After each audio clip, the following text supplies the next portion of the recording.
close my eyes.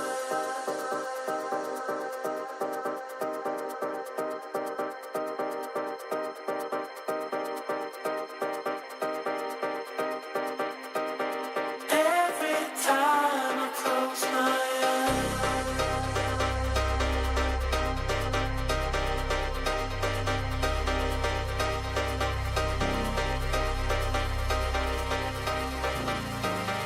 Every time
say I never told you. Go, get out of my mind. Have refused to be a soldier. Waste my time. Don't say I never told you. Go, get out of my mind. Have refused to be a soldier. Waste my time. Don't say I never told you.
Updates to ranked mode, some gunplay adjustments, the return of the black market, and a little boom boom while you zoom zoom.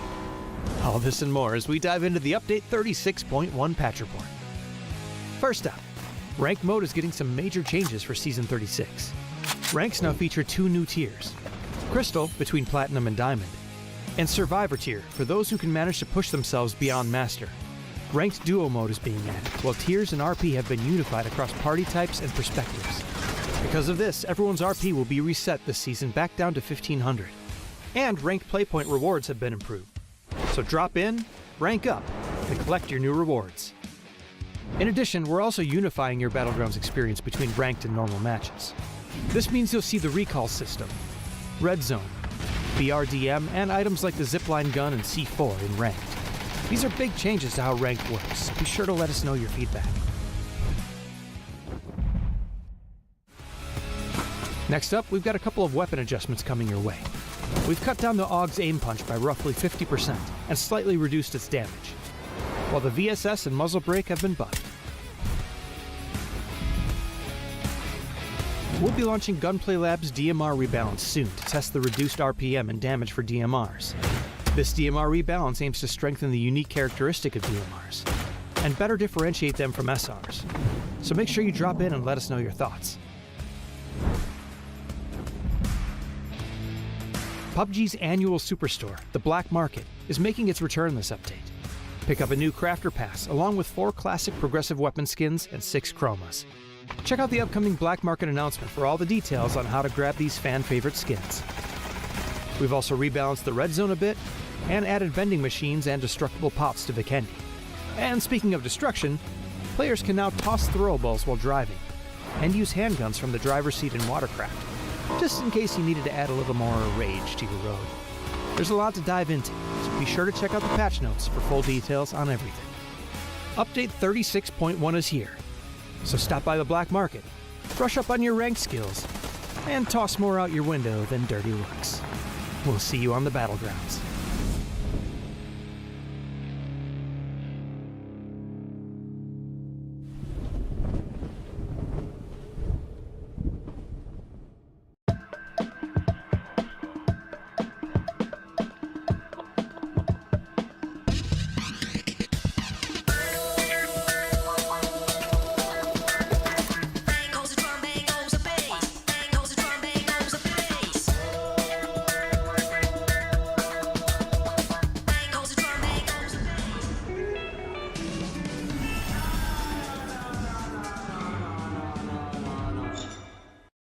Welcome to the PUBG Players Tour.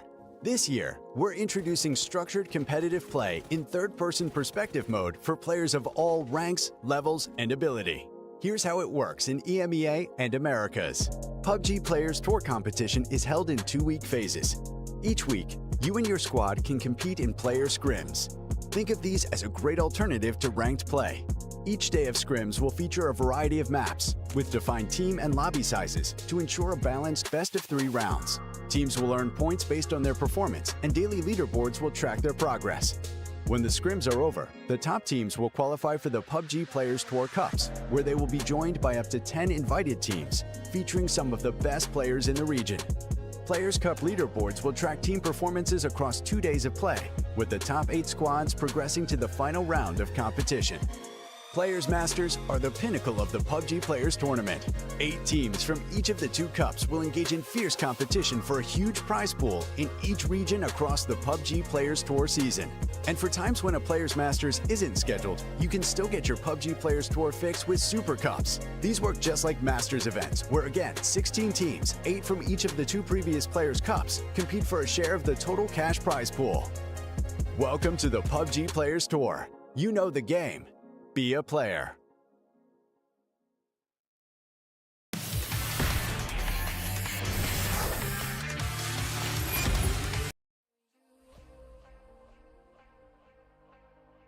Hello everyone and welcome to the PUBG Players Cup. I think we scared Chunks there a little bit with that one, but I suppose it is time to welcome everybody back into the next circuit of the PUBG Players Tour, and that means that the next big event that these teams are trying to qualify, Chunks, is the Masters, which has a huge prize pool this time around.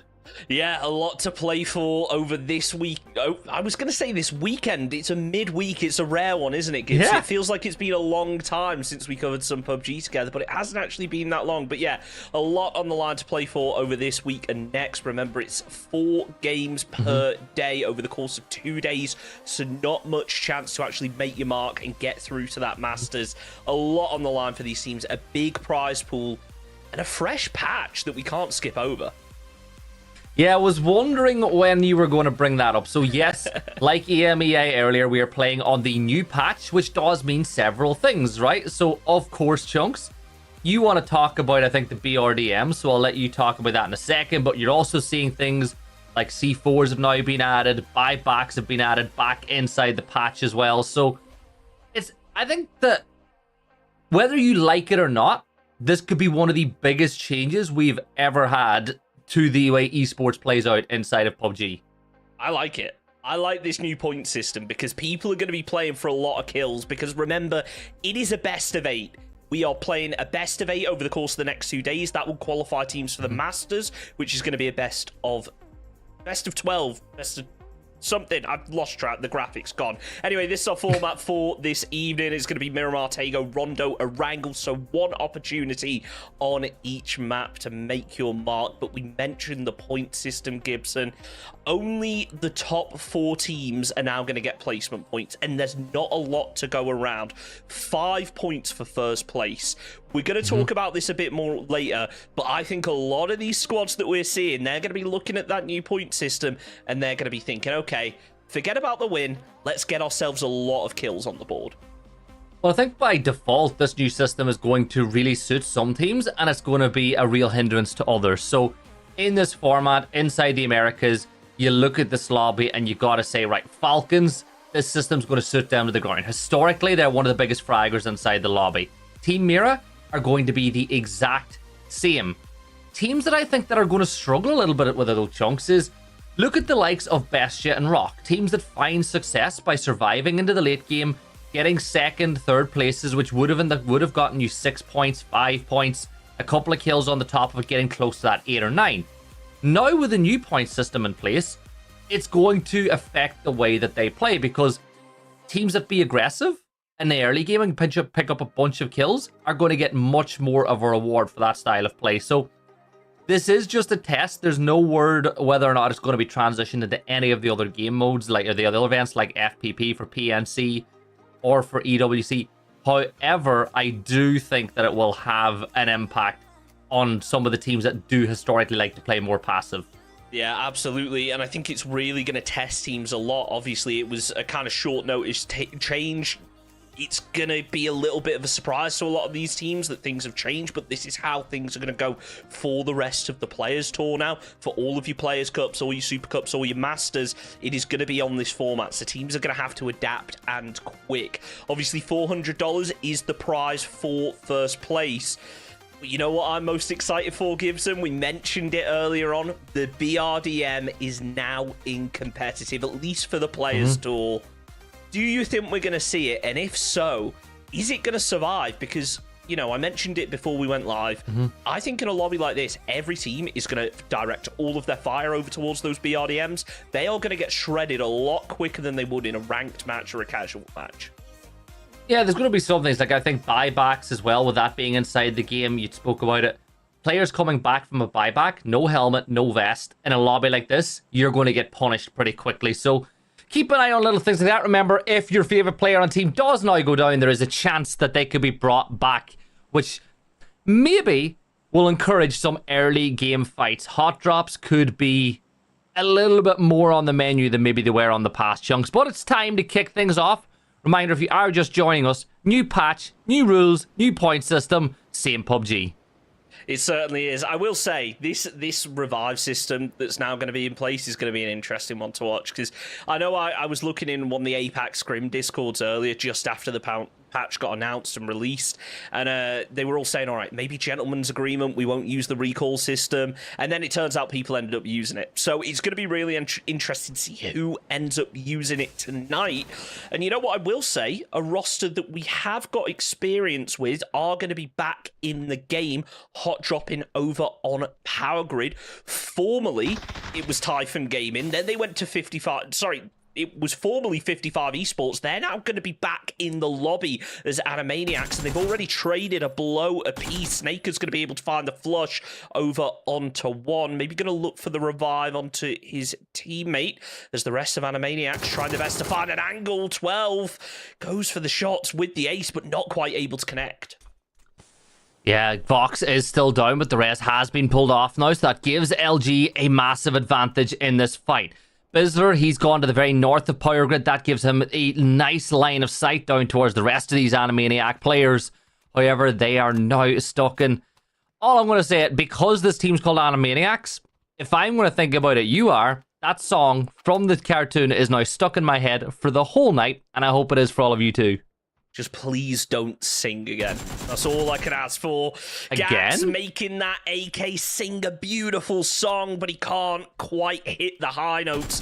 There's 12 getting absolutely lit up, but somehow remaining safe. He's now being caught from an off angle. It's going to be Bizzler up on the high ground. One more bullet will finish the job. And I can't imagine that Animaniacs are actually going to have any meds to work with in this position. T-Plent's trying his best to return the fire over towards Bizzler on the roof, so he's now being isolated. It wouldn't be surprised if we saw Animaniacs close in on this, but Snakers, he's already making a push to prevent the cross.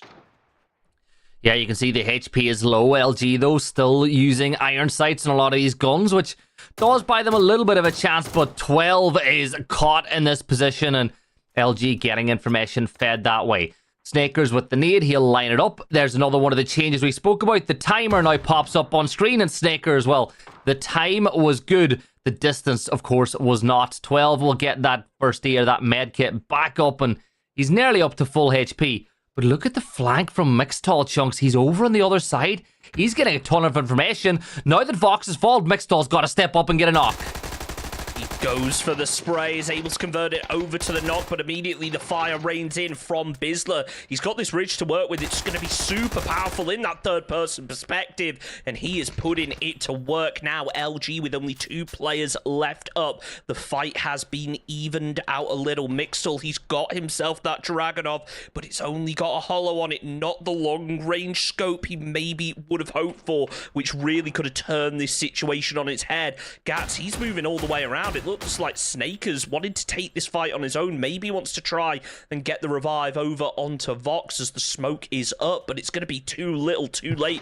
As Mixall gets the kill, Gats is going to try and flank all the way around. This could be a huge play if he catches one of these Animaniac players off guard. But look at this. Rock, they're third-partied in. They've got vehicles, and they're looking to get some kills.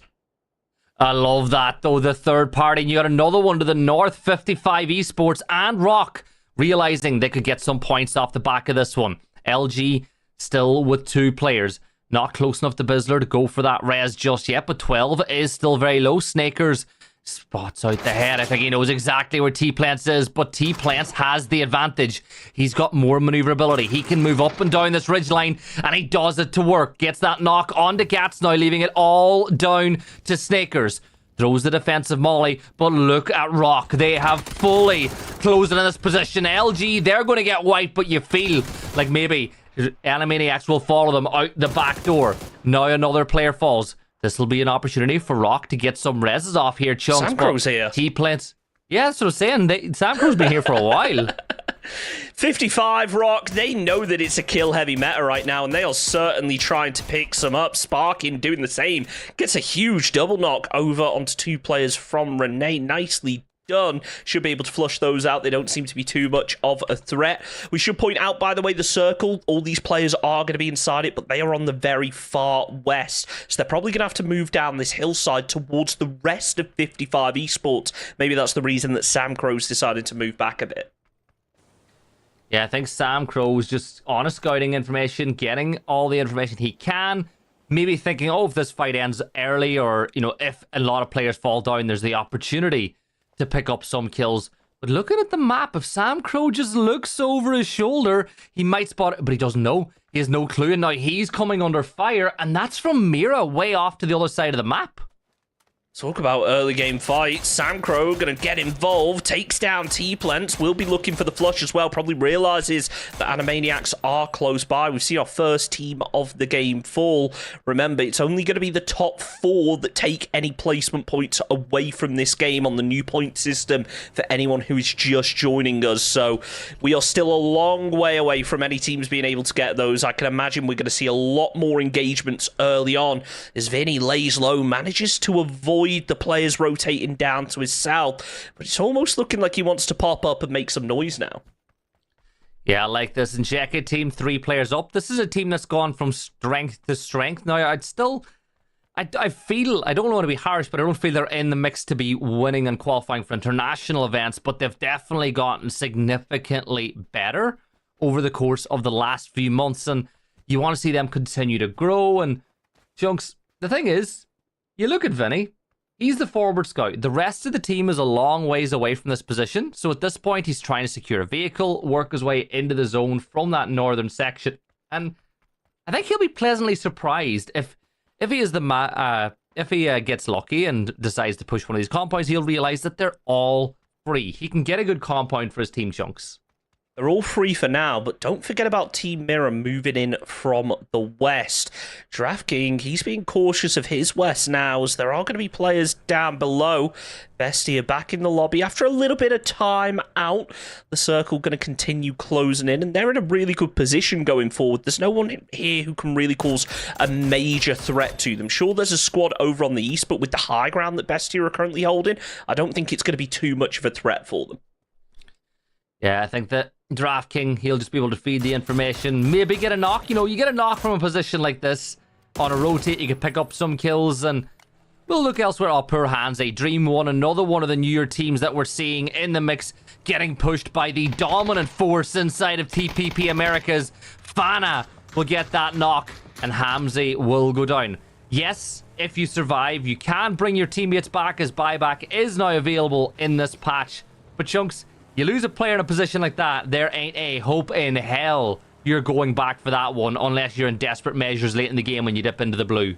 No, I think it's only one of those situations where, you know, you really have to be a solo or a duo, and you just need those players back, and the odds are stacked against you. So we will have to wait and see. But for now, things seem to be relatively settled. We've seen a lot of early game engagements. Obviously, those kill points weighing for a lot more now. It is still going to be 1 point per kill, but with the kind of taking away of those placement points, kills have in a way become worth more, even if not on paper. Alcudia, they've got themselves a decent position. It's certainly not going to be an end game spot for them if you're looking at the current zone. The chance of it shifting down there a couple of times in a row are very slim, but the good thing about this compound is it's hard to push, and you get really good info on everything around you, so you can plan out those rotations in the next couple of phases. Yeah, Team Liquid, they've secured the farm compound in the middle of the... No, pretty much in the middle of the circle, right? You got tons of information. You've got a buyback, so if you get knocked from afar and the kill's flushed, you can pick up that buyback, bring the player back into the mix. But they've got to be careful, because playing in the center in a circle like this, I feel like you can crash it. Shrimsy just plays... Okay, Shrimsy. Hey, it's a strat. Look, leave it by the vehicle, put it in the boot or something, you know, keep it somewhere in reach. And look, yeah, chat is going to be happy, because every week that Falcons have been away, chat has been asking, are Falcons in here? Are Falcons in here? Well, they're finally back, so you better be cheering for them, as they have a really strong position with this zone pot, but they're not going to be complacent with it. It looks like they're going to move up to the north a little bit, maybe try and group up, splitting between Shrimsy and Kickstart's position, so that's certainly going to be one to watch for, just as Enzito, he's looking out for those in check players. Yeah, why not keep an eye? They're pushing very close by. You can hear the engines. Maybe he can pop off that many. 209 rounds, so he's not carrying the most utility in the world. You know, a lot of the times you'll see players carry less ammo and more explosives, but he's not gone for too much at this point. But of course, inside of Minas, you've got plenty of it to go around. Draft King, he'll feed even more information. It's actually strange, Chunks, to see a different team other than Alcudia playing up on this Miramar sign. Usually this is their spot, this is where they take pride of place, but instead they're a little further south towards Cantera. I mean, we've got to take into account just how many of these global level teams are back in the lobby. Obviously, after PGC, a lot of squads... Sorry, PGS, a lot of squads did take a bit of a break. Obviously, it's a very intense tournament, so now they're all coming back to things. They're getting back into the swing of things. I will point out, Furia, they're not going to be in the lobby tonight. I have heard some rumors, though, that they're heading over to a LAN house to get prepped for next week, so we could see them back. That'll be an interesting watch for sure. But for now, look, we got a lot of strong teams in the lobby, and they're all starting to play closer and closer together, so we might see some engagements between them early on. And again, in a kill-heavy play style, it's going to mean a lot, as Animaniacs, they're going to be the first team to use that recall system and get some teammates back in the lobby. Yeah, it's about time, so they'll get back up. Now, does he have all three of those players coming back in? We'll find out soon. However, one thing to point out is, remember, these players will come back into the lobby with no weapons, no vests, no helmets. So it's really down to his teammate to secure a compound that they can land in safely and pick up some gear. Picky here, Ken Carson, he's got Toyo not too far away. They'll definitely look to find themselves a couple of kill points in the early game. I think Toyo might actually be okay with this this new points change, because the problem that they've had more recently has been getting to the late game rather than finding kills. So I think this 5 points for a chicken dinner, then 3-2-1, might just do them a few more favors. I think it's going to be one to look out for. There have certainly been times where they have played a little bit rough in the early game. They've really relied on getting to the late game to be able to get the kills, which I guess could work in their favor. It all depends on how efficient they are with these early game fights, as they're not going to be able to clean up that one. You can see Ken Carson getting away in the vehicle, going to group up with the rest of the squad. As now we really just wait to see that circle close in a little bit more. It's really just a waiting game to see who's going to be the next squad to take a fight, because you can imagine a lot of these teams are itching to go. Yeah, I have a question, right? So in this, we haven't got clarification, but you kill a player, you get the kill point. If the player's brought back, do you lose the kill point, or do you get the opportunity to get 2 points off killing the same player? That is a good question, actually. Hopefully production can let us know. I would imagine that you're going to get both kill points. I think that is probably a strategic thing that you'd have to take into account. So it's going to be one to watch for sure. I mean, if it's the possibility that you can res a player and deny points, then say you get wiped by a team that's just ahead of you in the leaderboards in that final game, you res them all back and then you go down to the blue zone. Hey, we could see that implemented. Oh, you know what's bad now? All the Falcons, Ultras, and Shad are going to be like talking about Liquid Al-Qudsi and saying that there's 7 free points for them. Oh. That's Only crazy. time will tell. Only time will tell. We'll have to see as, Dream 1 going for a spray onto Team Mirror. This is going to be a tough defense right now. The rest of the squad pretty far away.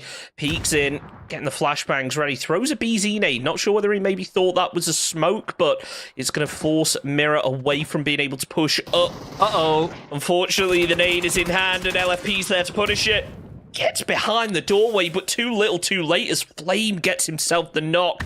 Team Mirror going to be losing a player. Shouldn't be in too much of a threatening position unless a frag or a BZ can land around that area and take him out. Fakes in, just spamming that window, and it looks like Kawazine should be able to get the revive on this one. Yeah, but look, one are throwing down smokes as well. They think that there's a chance that they could get the res off, but Tony is going to steal that point away from Mirror. Remember, these kills, they take on even more of a significance now that there's less points for a chicken dinner. So Mira and I are going to share this graveyard compound.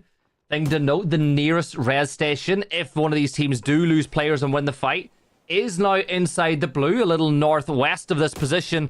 But Fakeson, he's going to throw down that smoke wall. Remember, this is the dominant team inside of the TPP circuit in the Americas, crashing onto one of the new arrivals. And oh no, Bannock could be in a little bit of a dodgy spot here. He's up on the roof. Jibs knows exactly where he is, and Jibs is going to step out and find that knock. Really nicely held there from Jibs, using that third person to avoid exposing himself. He's cooking an 80. Wanted to throw it up top. Unfortunately, he tries to switch who it's going towards. It doesn't quite land, but those shots from Flamescus certainly do. LFP goes down. Fakes and tries to return the fire, but he's caught with a flashbang. Jibs takes him out. Kawazine now the final player left up, and he is going to be able to finish off the job. Not so soon, though, as Tony is still nearby. If he's paying attention to the kill feed, he might decide to get a bit more aggressive onto this for the time being, though. He's just looking with that DMR, going to move back a little, so Team Mirror should be safe for the time being. But 55 Esports, they're starting to close in. They could try and gatekeep them a little, especially with the zone going like this. 55 are going to be happy in their position. They can just focus their attention up north for a while. Yeah, and 55, they've got Psycho pushing up, but Tony's going to get knocked by RNZ from Njeke team, and that might just scupper the plans a little bit. That'll force Psycho to potentially go back and try to find the res now, as 12 will get knocked. You can see that one up on the kill feed as BL's able to find that one. Falcons looking to get their things going the right way as well. But Chunks, I'm looking at the rest of the map. The rest of the Animaniacs, they dropped inside Los Leones. You can see Mixtall making his way inside the circle now as well. 12 is going to be down and out for the rest of the game.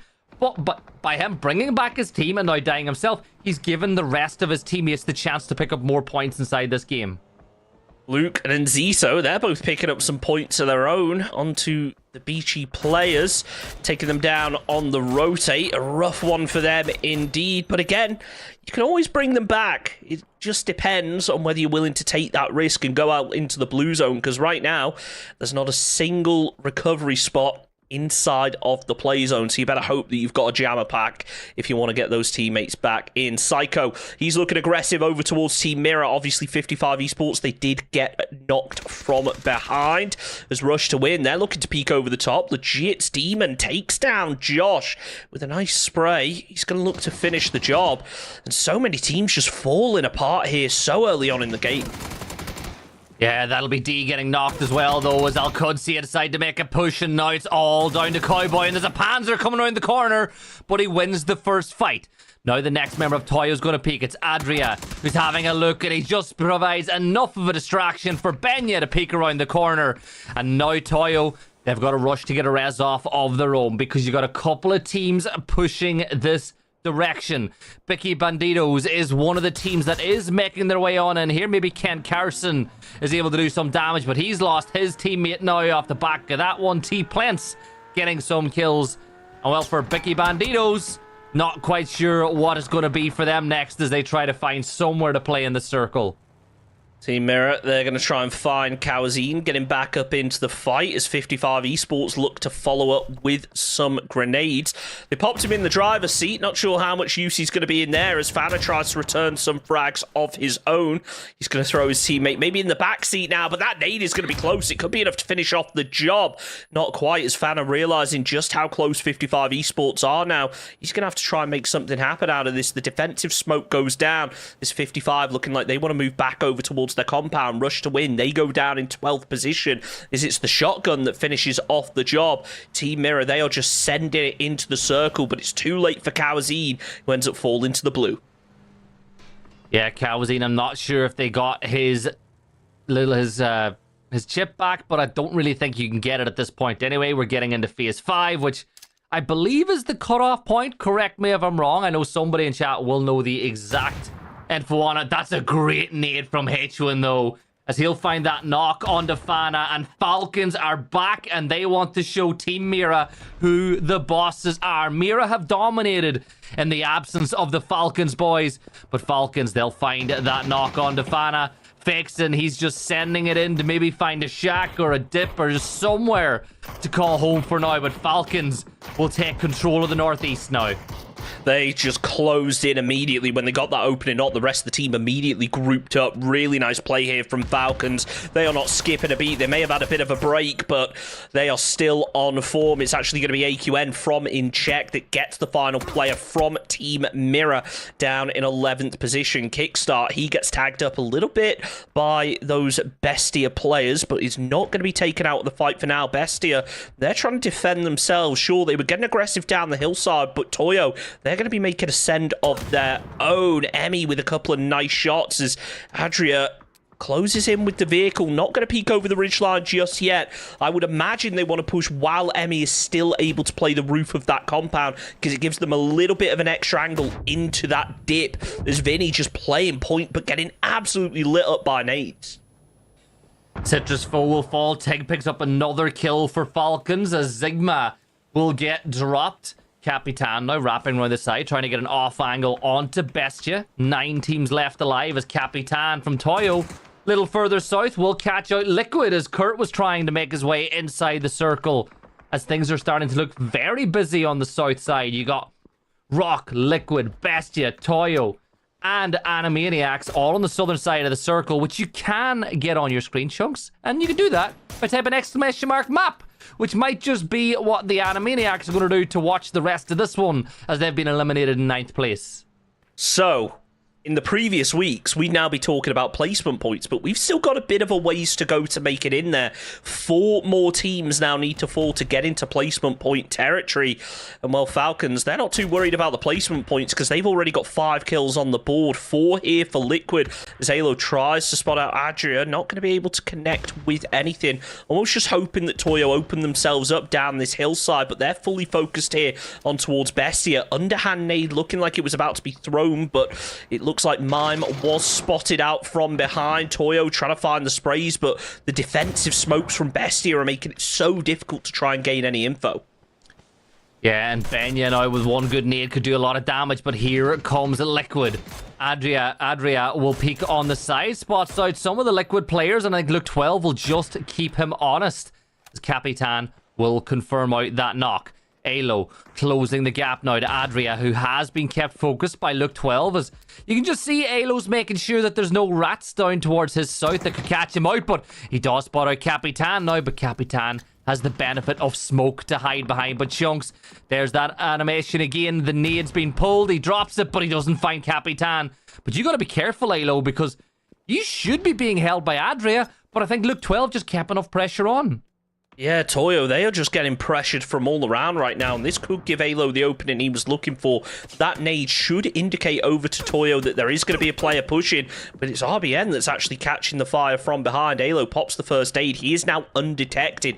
This could be a huge play here from Team Liquid if those other players are able to cause a bit of a distraction, but Sparking all the way down this hillside on his own with Rock applying pressure. You can't imagine he's going to be in it for too much longer. Same potentially being said here for Bestia, as they are completely split up. Vinny as a solo in the vehicle, his teammate inside of the shack, just taking those shots, keeping Falcon's head down, but they know where Vinny is as he now manages to get back towards his team. Can H-Win land the shots? He certainly can, but it's not enough to get the knock.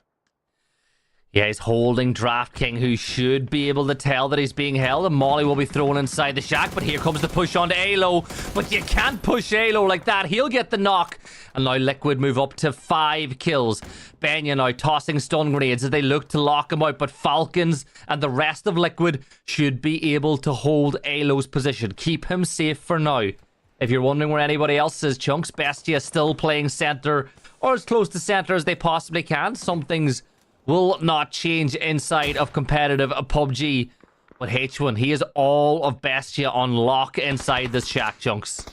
Given the circle, this is not a bad position for Bestia to be holding. They have hard cover, which is something that not many teams have. They've also got a vehicle jammed in between those rocks, so it provides a little bit of extra cover from the south, because that's where the majority of these teams are right now. It looks like Alo, he's going to move back to the rest of his team. Sparking looks to be still down that hillside. He might have been able to make it up by now, but Rock is still looking over in this direction. So when Liquid do have to make a move over this ridge, it's going to be a difficult one for them. They really need to isolate a fight and finish off the job. That's going to be made a whole lot harder as Santa takes down Sparking. Liquid now left as a duo, and I don't think there's any chance of them being able to get the revive. Yeah, and here comes Alo again. Oh my god, Alo almost got the two of them, but Emmy will fall because Luke was able to find cover. Now he crawls in a race against the blue, but will the res pull off? Surely Falcons maybe will peek up over the edge this one, thinking points are on the board. Psycho's pushed on up as well. He wants to move in Jeke team's final member from inside the shack, and he's going to smoke off the door.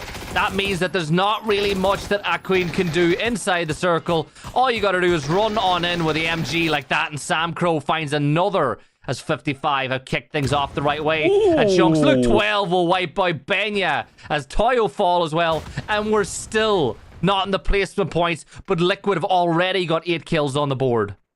I love that little gas can play that was pulled out there. It nearly worked out as well if they kept a player inside that shack. As Bestia, they will be getting a player knocked. DraftKing potentially going to look for the revive, but it is quite open. Never mind the revive, though, when you've got Falcon players pushing out in the open like that. He takes down Tiggleton and Trimsy. Kickstart, I thought it was a BZ nade. It certainly was. That's going to be doing a lot of damage. Force him out of the building into the smoke. H-Win not able to find it, but Kickstart there to finish off the job. And here we go. We're in placement point territory. So now is where teams start to think about, okay, let's make it to the late game. Let's get those extra points. Unless you're Luke 12 in which case you're probably thinking, let's try and get as many kills as we can on our way out. Unfortunately, there's not going to be any more for Team Liquid as Santala takes down Luke 12 in 4th position. So only 1 placement point on the board for them.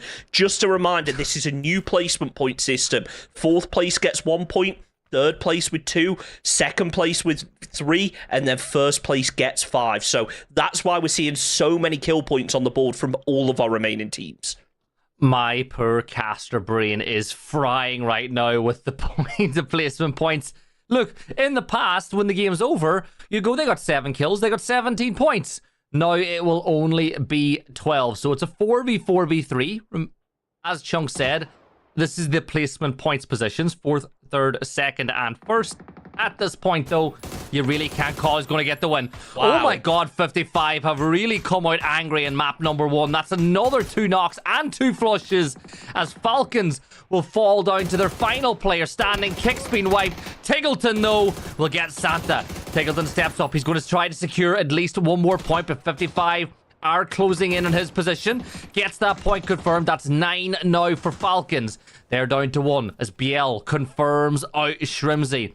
And Chunks for Tiggleton, he's just got to hope now that Rock and 55 go head-to-head first. But I think Rock, no. You wipe out Tiggleton, all you got to focus on then is over towards 55.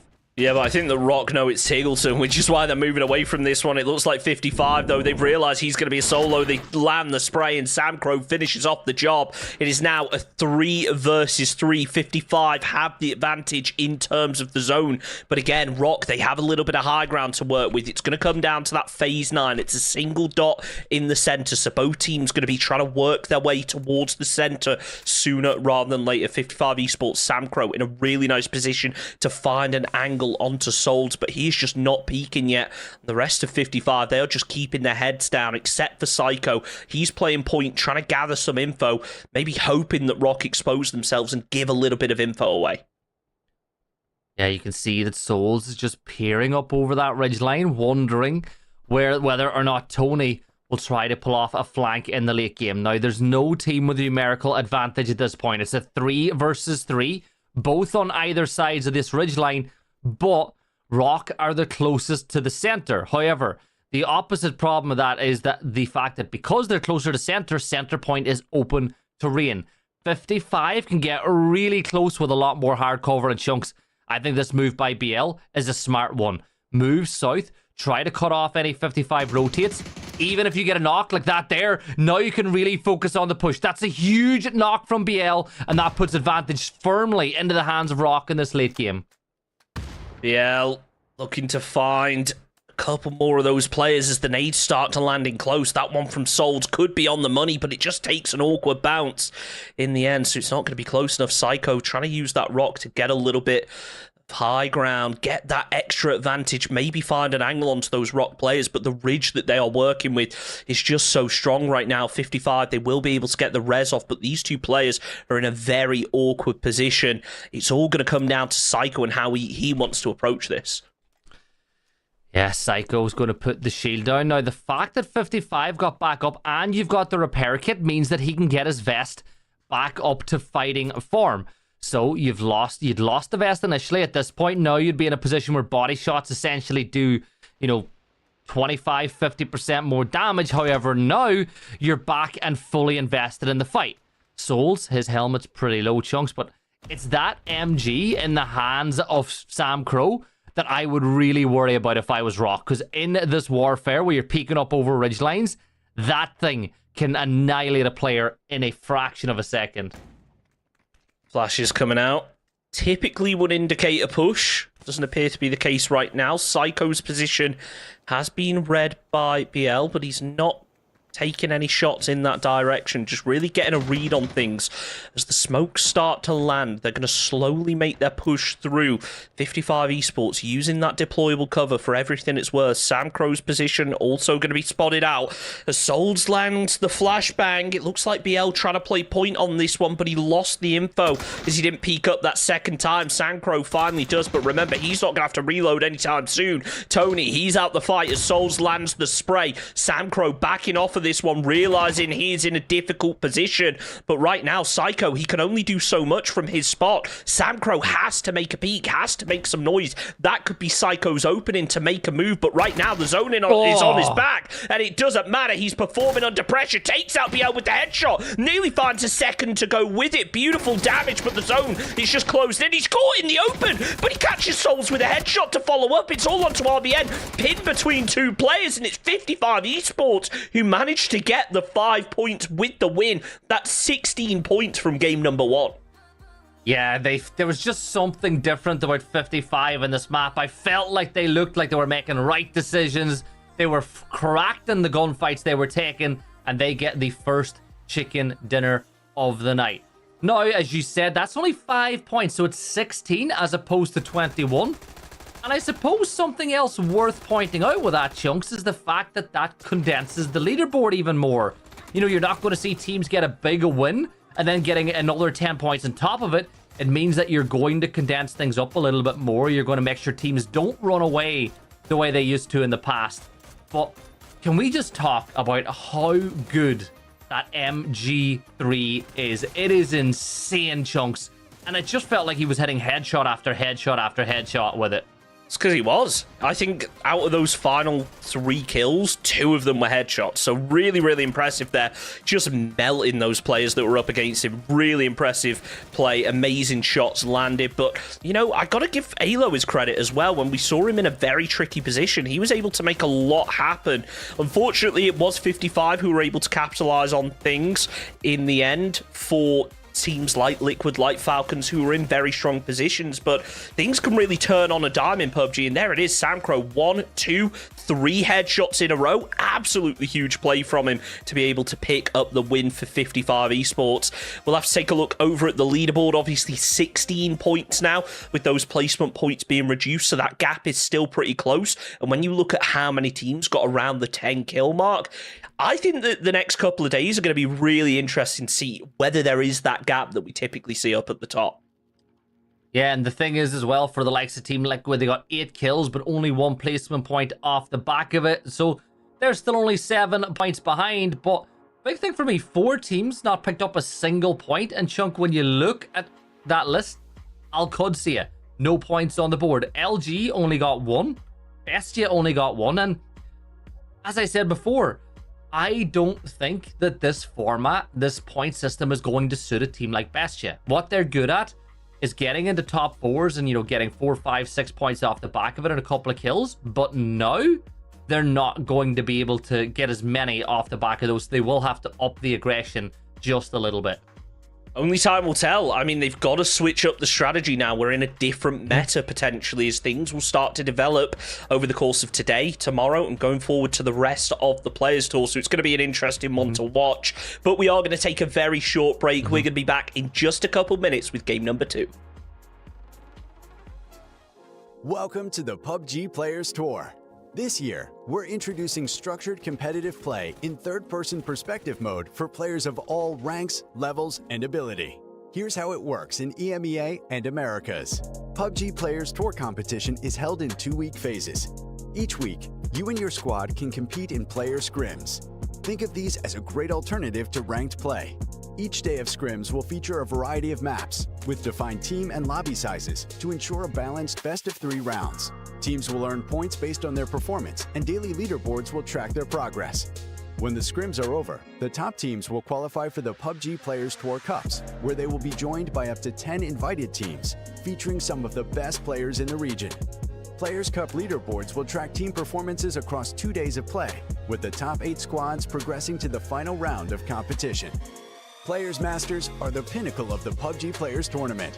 8 teams from each of the 2 cups will engage in fierce competition for a huge prize pool in each region across the PUBG Players Tour season. And for times when a Players Masters isn't scheduled, you can still get your PUBG Players Tour fix with Super Cups. These work just like Masters events, where again, 16 teams, 8 from each of the 2 previous Players Cups, compete for a share of the total cash prize pool. Welcome to the PUBG Players Tour. You know the game.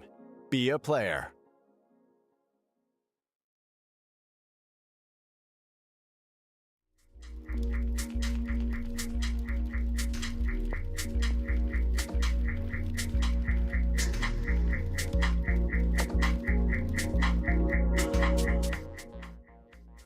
And welcome back to the PUBG Players Cup. 1 game down, 3 to go on the night, and we got 7 to go in total, Chunks. And as we were talking in the break, this is a $20,000 circuit that we are now in. So this cup tonight and tomorrow, which, as you said earlier, is midweek, which confuses me as much as it does you, as my brain is like wired to think it's the weekend. But $500 for tonight and tomorrow, $500 in a week and a half, or sorry, 2 weeks, and then $20,000 up for grabs in the Masters that these teams are trying to qualify for. Yeah, a lot to play for. And obviously, if you want your opportunity to get involved, anyone can take part. You just have to play in the Players Scrims and qualify through to the Players Cups, and then potentially have your shot in the Masters. So do !register in chat if you do want to get involved. I believe the sign-ups for next week are already open, but I might be wrong about that one. So if they aren't, just keep an eye peeled on that Wastify link. Get your team together and get yourself involved, because it's an awesome opportunity to get some cash from playing some PUBG, and also the chance to prove yourself and play against some of the best in the world. And remember, the big thing about it is, if you play in the next one, the chances are some of the tougher teams might not be playing to give yourself more of a chance to qualify. Remember, all of the teams that represented the Americas internationally are here except for Furia. They couldn't make it. They're on their way to a team house. They want to qualify for EWC coming up, but they will hopefully be back next week. But Chunks, this is almost as stacked as a lobby as you could get. Yeah, absolutely. I mean, this is the kind of level that you would see so many of these teams in those PAS events, many of them appearing in the global events as well. So definitely a lot of strong squads to keep your eye on. Obviously, Falcons now back from their break. We keep talking about them, and that's because chat's obsessed with them. So look, if you want us to talk about your team more, you've got to show some support for them, because we will be biased to the most popular team, because that's how we get popular. Don't you all want to be popular? Don't we? Yeah? Just me? No? Okay. Anyway, Chunks, flight path is done. Falcons will take their normal terminal drop. Al-Qudsi have dropped inside a palace, but 55 are not inside their hot drop that we're used to seeing, because, of course, their sparring partners aren't here. But there's another hot drop, Chunks, because Rock and Bicky Bandidos are up in a battle here way to the north inside Shipyard. And the question is Agos going to be able to get the better of Santa, who has been such a dominant player over the course of the last year for Rock? Yeah, let's see if he can keep that momentum up, because this is going to be a difficult push to try and hold, especially when that opposing player has the shotgun. We're going all the way over to the east here, not quite including a big chunk of that unplayable terrain. But when you look at just how many teams have dropped in, we've got a very interesting area of the zone to try and take into account. But for the time being, oh, it's August that nearly lands the double barrel shot on to BL. And Santala should be able to get revived here. The rest of Rock, they try and close in with the vehicles, but RBN getting taken out with their headshot. Rock now losing their first player. They should still be looking for the revive on the second, but their teammate is a whole ways away, so he's going to have to close in quickly to provide some support to the rest of his squad. BL will drop off Santa, realizing that he needs to take the fight. The res might not be a possibility, but he doesn't have the HP just yet. He's going to stop, pause, and use that first aid kit. Lowly, with just the level 1 helmet and no vest, as the front line, with Ken Carson playing a little bit further to the south. So he's not in a position just yet to play the trade. So if I was the Bicky Bandidos, I would wait for Yayi to get over here. Get your third player. Make this almost impossible for Rock to win. And Rock are going to go for the res here as well, Chunk. So Lowly has waited just a little bit too long. Rock will get back up to a 2. The thing is, Souls, he doesn't really seem in any real rush to get here just yet. No, I mean, Rock, they're one of those teams, they are really confident in their ability, which is always handy, but when you're in these early game fights, you really want to have that deck stacked in your favor. So it is a little bit surprising that he is so far away. Lowly's closing in, trying to get a line of sight onto one of those Rock players, but also doesn't want to expose himself. Realizes that if he tries to make the run over to that warehouse, he is going to be wide open, probably quickly going to get mowed down. Rock just playing slow for the time being. Not really sure how they want to approach this one, where they are just waiting for Souls to give that support, but he is so far away, and I don't think he has a long-range scope or weapon that he can work with here. He's got a Panzer. The secondary is a Panzer over the shoulder, and that is a long way to send one of those rocket strikes, but just keep moving, keep rapping, get behind enemy lines. There is, of course, I'm looking for the nearest buyback to this position, Sean, because I don't think that there's one inside ship. Yeah, there's one in the middle of the other side of Shipyard. So the team that loses this or wins this fight, even if you lose a player or two, you should be okay in the long term being able to bring that player back in. So if Rock win this, RBN, he can be brought in. But oh no. Now Souls knows where Ken Carson is, and Ken's in a lot of trouble. Just waiting to take the shots, though. He wants that clean line of sight. Maybe he wants to get a little bit more info on some of those other players before. But as the player opens himself up, he's going to find the spray. Ken gets knocked, immediately flushed out to go with it. Now, Beachy, they have to be a little bit careful of this. They've realised there's going to be a player behind. He's got a Panzer in hand, so Yayi has to be really effective on this peak, or he is going to be in trouble. He's now being spotted out. You imagine the jump shot's going to come through. It gets the knock as well. Down goes Yayi.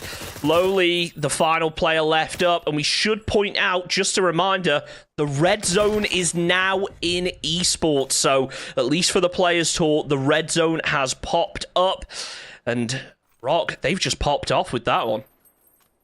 And I'm sure the players can't wait to get taken out by a red zone whenever they're rotating into a circle in a big tournament. Like that'll be fine. There'll be no issues with that, but thing to point out was, in that gunfight, I feel like the Banditos were just a little bit too passive. You got the first knock.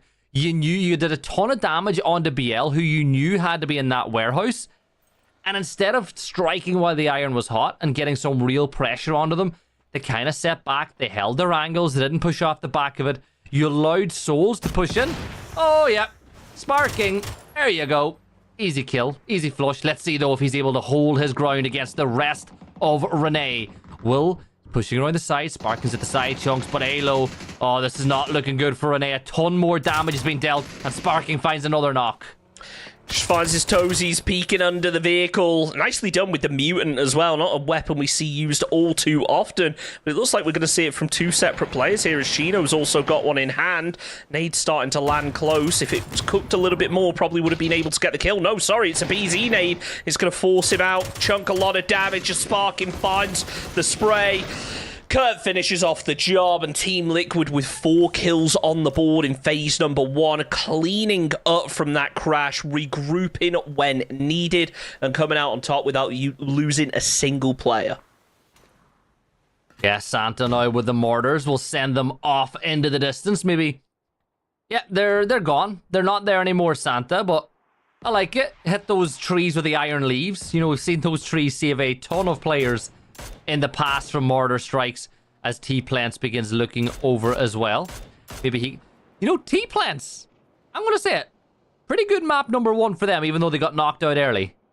Yeah, absolutely. 55 Esports had a really strong performance too, though. Obviously, the former 55 roster are the ones playing under Animaniacs right now, so it's going to be interesting to see how they perform. Obviously, they were the first team to actually call in those down teammates, get them back into the fight, so that's going to be one to look forward to going into the rest of the evening, see where it is utilised exactly as Rush to win. They actually rotated past Rock earlier, didn't end up taking the engagements, but they could be in a little bit of trouble if Rock decide to move down to the south. Animaniacs, they're going to move out of here, head over to the east, grab themselves a compound, and it's not going to be a bad position, especially if the circle shifts down to the south.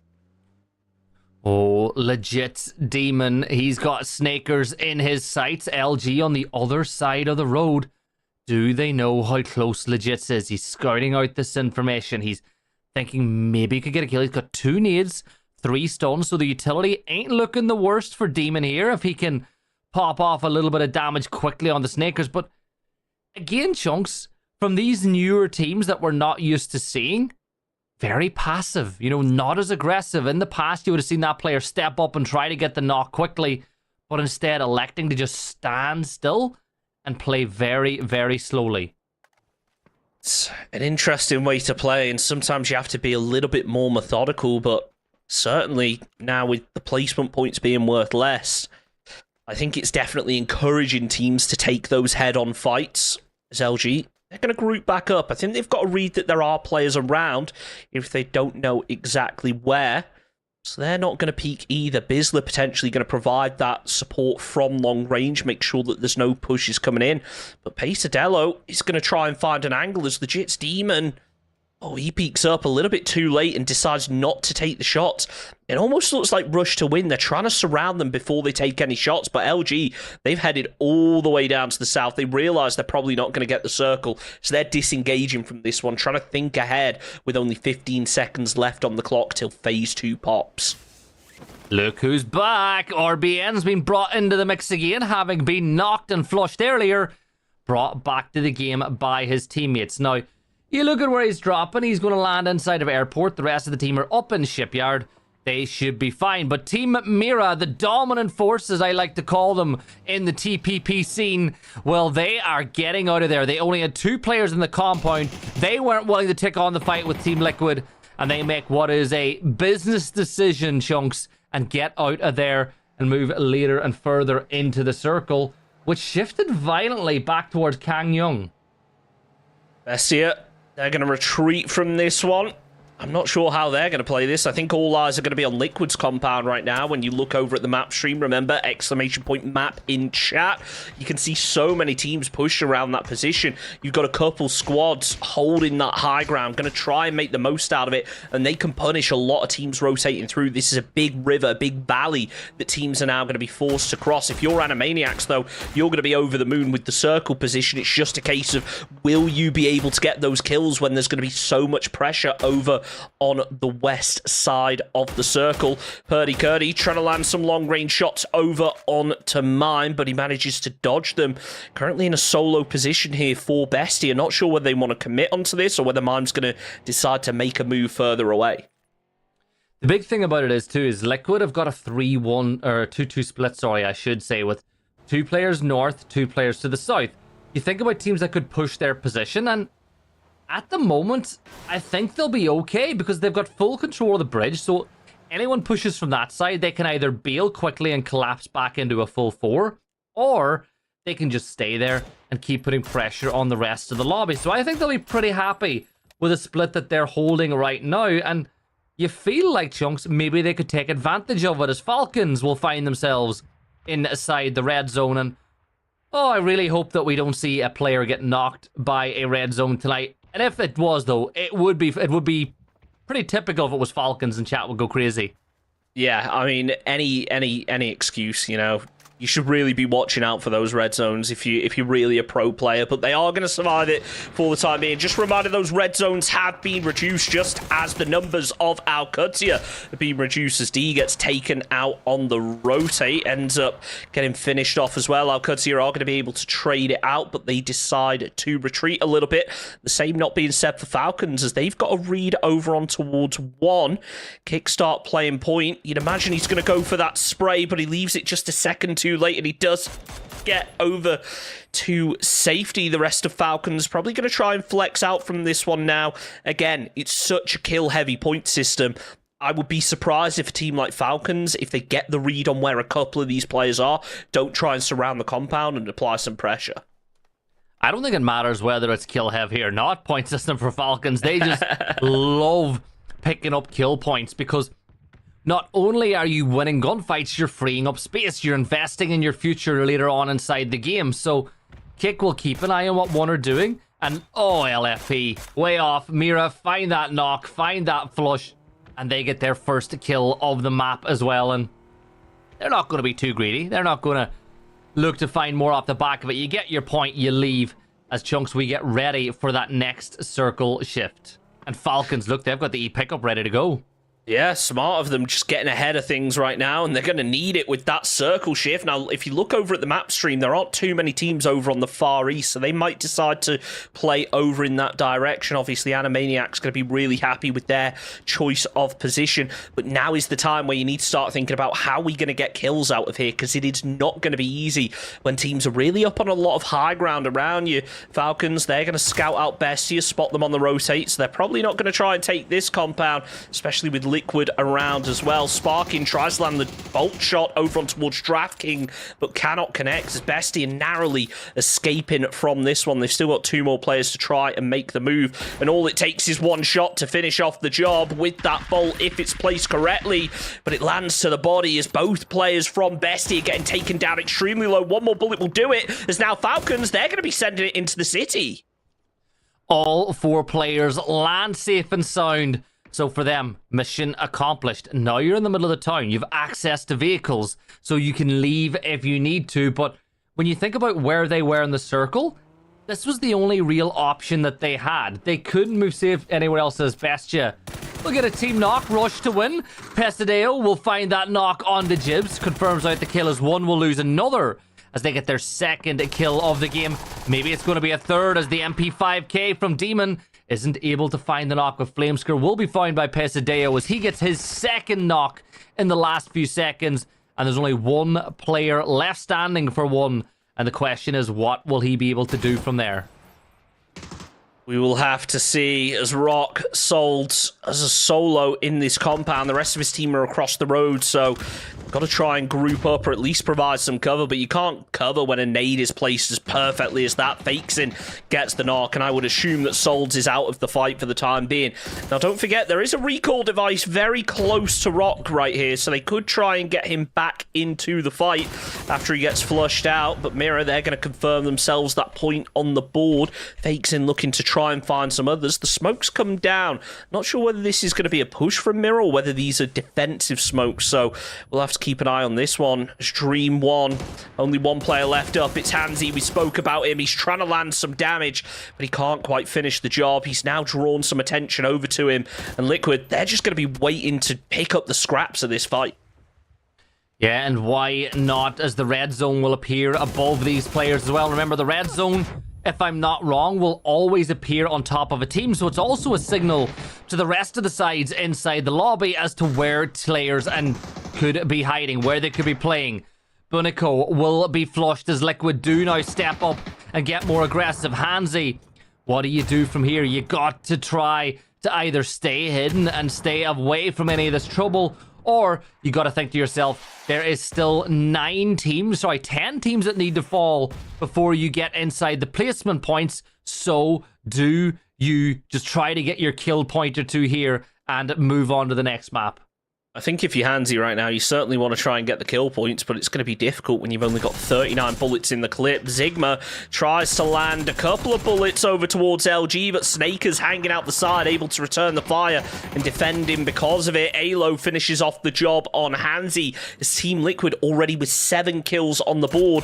Alcudzia look to get their second, and only their second point of the night, as Bizzler, he decides to just go flying out of the vehicle, and that gets Alcudzia a third. That's why you wear your seatbelt, Chunks. Yeah. He just went... I know he didn't go out the windscreen, but that looked like he went flying out the windscreen as he hit that rock. And, well, LG just decided that Bizzard did not want to play the game anymore. 13 teams left alive as Kang Nyung is kept inside the circle. However, it shifts a little northwest to that position. So Vox still alive, last player standing now for LG, but he's got Bestia not too far away, who, as we said earlier, like to play the long game. They're all 4 players up in the middle of the circle as Alcudzia turn their attention to map 1 winners, 55 and Rello. This should be an easy knock for Rello onto Sam Crow, and that's exactly what it is. So that should be 4 points on the board now for Alcudzia. Definitely making up for what they missed out on last game, but they do need to be careful. I think Roth is going to be aware of Team Mirror behind them, as Rello ends up getting taken out by Sigma. Nades are landing close to Team Mirror, catching a little bit of damage over onto Fakesim, but he's going to struggle to try and defend this on his own. He does a good job, though. Takes down Kawazine, looks to follow it up with a second, and does in the end. Fakesim taken down. I think that was to a third party, actually, as Latoro finishes off the job. Roth just getting flashed left, right, and center. He's down to 1 HP, and he ends up getting finished off. Fana gets the kill point on the board, but they need to get the revive, and that's easier said than done when you've got so many teams closing in on your position.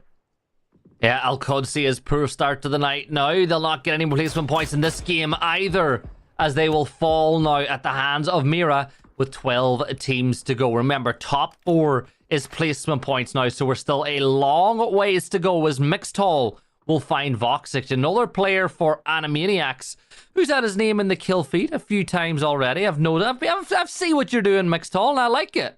It's nice to see players coming in. Like, Mixed Hall's not a new face, right? I've seen some of these players like him and T-Plants in the past. I've seen them in scrims for a long time, and I've seen them in quals. But it's nice to see them getting putting their weight about a little bit in a lobby like this and getting some kills on the board. Even the hot drop that we've seen, Chunks, is great to see as well, taking on LG on Miramar. Yeah, I mean, it's not too surprising for them. This is, you know, kind of half of that former 55 Esports squad. So they are going to try and take what worked on 55 Esports and continue to apply it.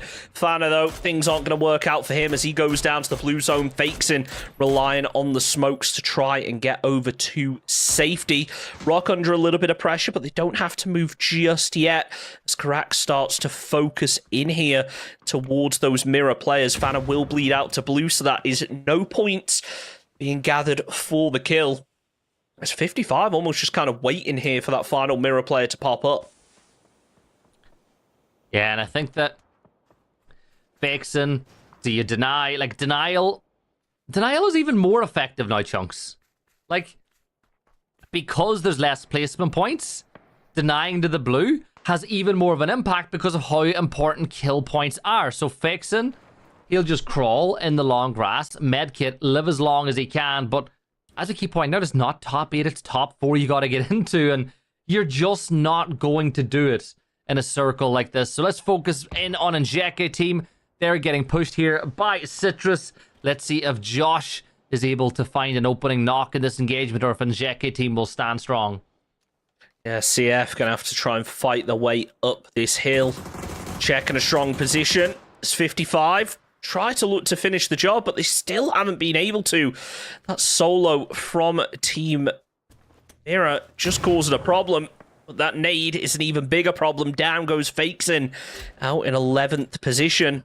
Toyo, they're trying to work their way across this city as the zone has shifted up to the north. It's cut them out of things a little bit. 55 Esports, they wanted to get involved onto a whole different fight, but it's actually going to be Animaniacs down in the south using those compounds, that hard cover, that high ground to try and third party. So 55 do need to be a little bit careful when the time comes for them to peek out of this position. It might just be a case now where they wait for this zone to close and see where they need to move. Pesadillo holding firm with that nade. It could be massive if it lands over onto Toyo Esports, and it seems to. Takes down Benya. Adria down to such low HP, but it's not going to be enough to get to safety as he's finished off. Citrus Flow going to fall. Now, Rush to win. They look to try and close. Legits and Pesadillo both going to be in the same positions. They are a little bit vulnerable to grenades, but honestly, with Emmy as a solo surrounded by two teams, it's going to be difficult. That's a huge spray and an even bigger Molotov to follow up.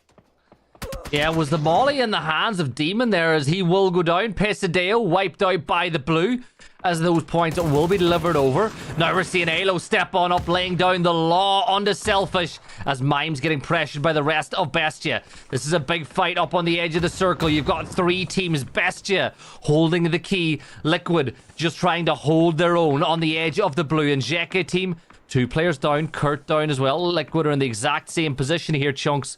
But the blue zone in phase 6, it really hurts. RNZ getting lit up from behind by Team Liquid as Luke 12 tries to make the most out of the high ground, but it's going to be Vinny that looks for the trade. Able to find a little bit of damage, but again, not enough to finish off the job. Liquid, they've got themselves a nice little ridge to work with, granted only for another 20 seconds or so. As that zone is going to start moving in, it's going to push them down this hillside, so they really need to decide what fight they want to take. If they move down to the south, it's probably their best way of avoiding engagements, but look, they've got 7 kills on the board. They've now got all players back up. So I would be surprised if they decide to back away from potential kill points. Yeah, remember, kill points more important now than ever with the new system. And Zito will confirm out that kill onto Kerak. 8 teams left alive now as that drops down to 25 players. And Bestia still holding the center. But Chunks, the circle is still holding on to a little bit of Kang Young as well. And if I'm not wrong, there's a vehicle in the center of Kang Yong that the last team standing can use to make their way out. But this fight on the north, Liquid closing the gap now onto Bestia. This is going to get very, very busy up here. Zito looking up the hillside. He's got a read on some of those Liquid players, but they're not exposing themselves enough to actually justify taking the shots. 55. Psycho, a little bit exposed until he gets those smokes down. Should be able to run down the hillside to relative safety. He's still being cautious of RNZ. The final player left up here from in check, just laying prone as that smoke wall comes through. It's going to be RNZ who takes down Tony. He's looking for a second, but he's not able to find it just yet. Psycho getting lit up, able to return fire, hops in the vehicle. He sends it down the hill using those smokes for cover, but Rock, they are waiting. All it's going to take is a couple more bullets, finish off the job, and BL finds them. He's now switched his attention back up the hillside. He sees RNZ, who himself has been caught with a headshot and taken out by DraftKings with that AUG. RBN, though, he's now realized that Bestia are open, so he punishes Mime and gets the knock. Yeah, and now there's 5 teams left alive. One more team falls, and then the placement point window opens up. DraftKings coming under heavy fire as RBN will hit him with the AUG one-tap headshot and the blue zone nade. Remember, these things bounce a mile as it will get closer and closer to this position, but Luke 12 still alive for Team Liquid. Falcons, Shrimsy here, peeking on the edge. They've got Animaniacs not too far away. You know, might be a few Falcons in chat, fans in chat. You never know. Sometimes they show up. I see people. I see some people who are a little bit biased in there. By the way, as we get a little closer now to the end game, Chunks, Bestia, RBN. That's not the position you want to be in when you've got a shield down, and BL will make him punish. No, it really isn't, but he somehow manages to survive the shots from RBN. It's actually BL who finishes off the job. As Sandsler takes down DraftKings, he gets caught out in return by 12. Luke 12 is stealing away that kill, though, so we'll be getting an extra point on the board here for Liquid. It's BL just waiting for Mime to expose himself.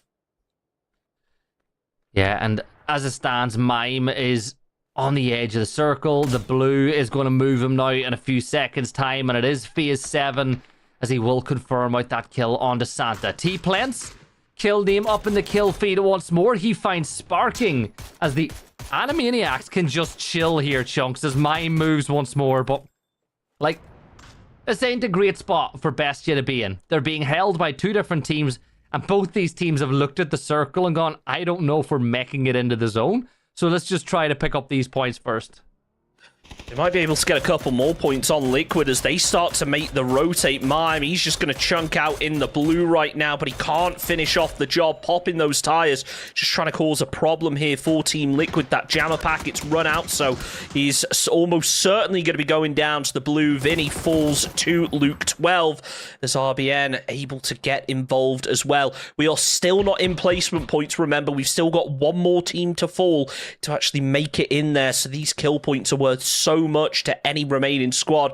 Mime, he's healing away, but he just could not get to safety. We're now into placement points as Bestia fall down in 5th. Rock, they are just putting so many bullets down range towards Team Liquid, and Alo opting to deny to the zone. Sparking does get caught out. It's going to be actually Animaniacs who pick up the kill. So 3 teams remaining, 2 of whom has 4 players standing. And well, Rock, unless they send this vehicle over to their teammate, I don't think they're getting the revive, and they don't. Tiggleton there using his trigonometry there to perfectly line up that nade off the wall. Gets that knock onto FCZ.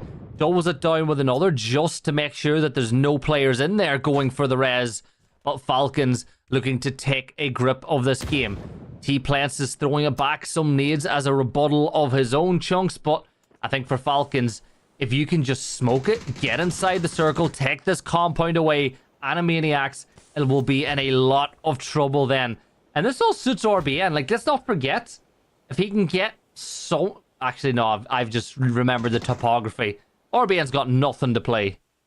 He's got crates. A load of crates have fallen in. He might be able to use those for cover. And honestly, if this fight starts to kick off, Falcons and Animaniacs start to get involved, he might be able to make a bit of a run. But now that Tiggleton is locked in, you've got to imagine he is not going to switch his attention away anytime soon. Still needs to be cautious of behind, but yeah, Falcons, they're going to be looking in this direction all day long in H-Win.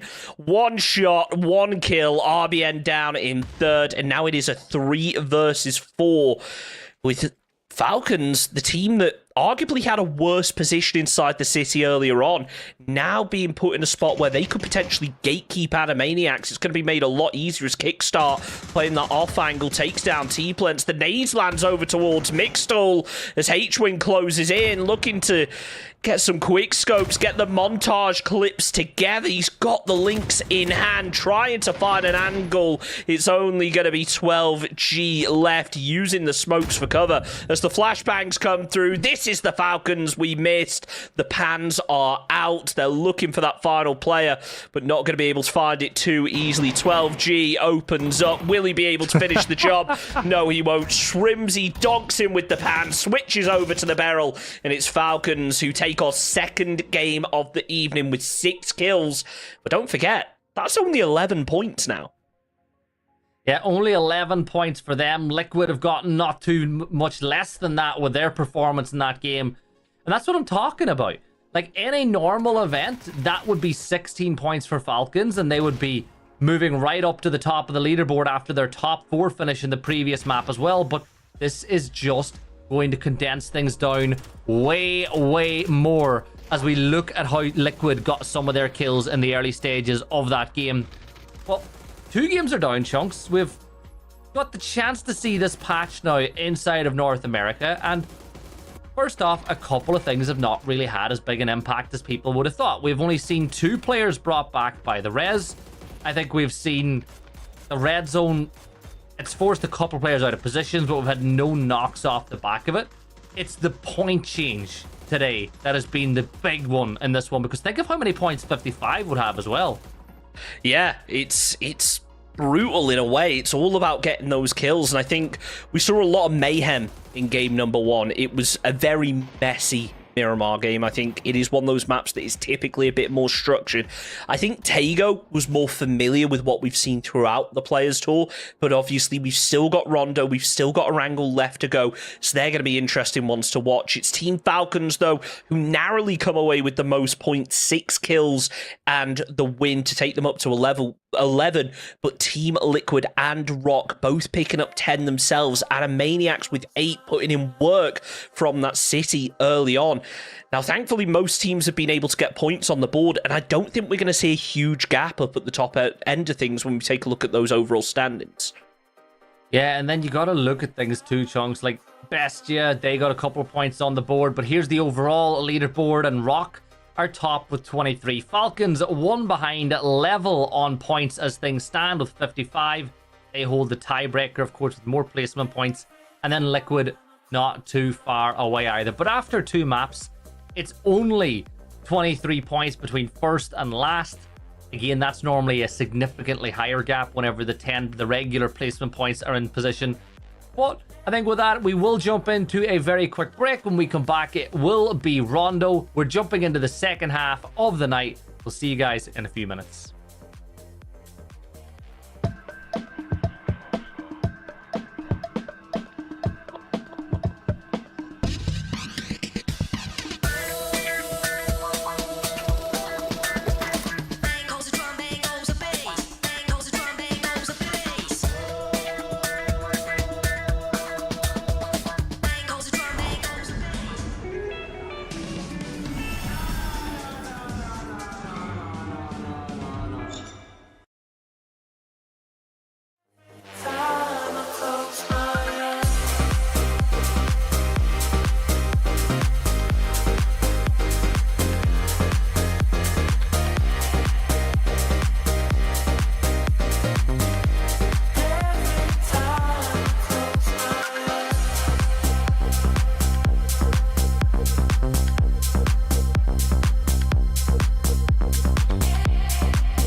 Welcome back in to the PUBG Players Cup. $1,000 up for grabs this weekend. This, of course, is a weekend. Chunks, I've done it again. My brain is so wired for Saturdays and Sundays. It's $1,000 up for grabs between tonight and tomorrow. But the real prize is that qualification to the Masters, where there is a $20,000 prize pool. And Chunks, some of the teams you expect to see rising up to the top half of the leaderboard are doing so after the first 2 maps. Yeah, it's not too surprising, is it? They are teams that are known for being able to pick up kill points, but at the same time, there are some teams that you maybe would expect to be doing better that haven't been able to do it just yet. Bestia are an example that you've given earlier on this evening. They're a team that likes to play for those late games and then make something happen out of it. Unfortunately, with the way that the points are stacking up now, that playstyle isn't as kind of strong. You're going to have to focus on taking some early game fights, and that's something I'm a little bit surprised that a team like Mirror haven't done. When we saw them over the past couple of weeks in the Players Tour, they are known for taking early game engagements. It seems like they haven't been able to. I'm not sure whether that's a case of them not wanting to, or whether teams are just a little bit more wary that kill points account for a lot more, and they're playing a little bit more passive in the early game because of it. And they're running into the wrong teams as well. Like, they've bumped into Falcons, I think. They've bumped into Al-Qudsiyah. Like, they're bumping into the strongest teams inside the lobby, and they're picking up kills, but it's very difficult to win those fights, keep 4 up, and now get the revive station and get players back in. But I think one thing I will say about this patch notes is if we do keep these patch notes, or this patch, and we do play with the revive and res stations going forward, does that mean at international events that we will see, the 17 Falcons hot drop happen again because both teams are like, hey, we win, we can bring our playmates back? Will we see Navi get back involved in the hot drop that we saw them get involved at? Is that going to impact international play and the kind of unfriendly agreements that have been made over drop spots at those events? I think so, but again, you have to keep a player alive to be able to win those hot drops. If sure, it's all well and good, being the final player alive, you manage to pick up your team, you manage to survive. Actually, I was going to say, it looks like we've got another hot drop going on right now, as FCZ is the final player left up for Animaniacs, completely surrounded here by LG. T-Plent is going to try and close up the distance as Bizler catches him with the JS9, quickly hops out of there, making sure not to get caught by the nade as he almost catches T-Plent, but huge headshots coming out from him. Yeah, this is impressive. T-Plants again finding some real damage. Now, there is a revive station here, so maybe that's why we're seeing this team happy to hot drop in this position. But Vox will find T-Plants, confirms out that kill, and now that leaves Mixtall, I believe, as the last player standing for his side. So, Mixtall, he's going to run away, he's going to hide, and maybe a little while later, he'll go back for those chips. And Chunks, this is where the inner voices will say, there's one player left. He's probably running away. I'm taking those chips with me. I'm not leaving them there for him to be able to bring his team back, because there's a rev station right here. Yeah, definitely. I do want to go back to the point that you were making earlier, and, I misunderstood what you were saying. I think you're absolutely right in terms of those hot drops. Obviously, losing 2 or 3 players and still coming out on top of the hot drop is going to be something that teams are able to take into account. Now, you can still get 4 players back up.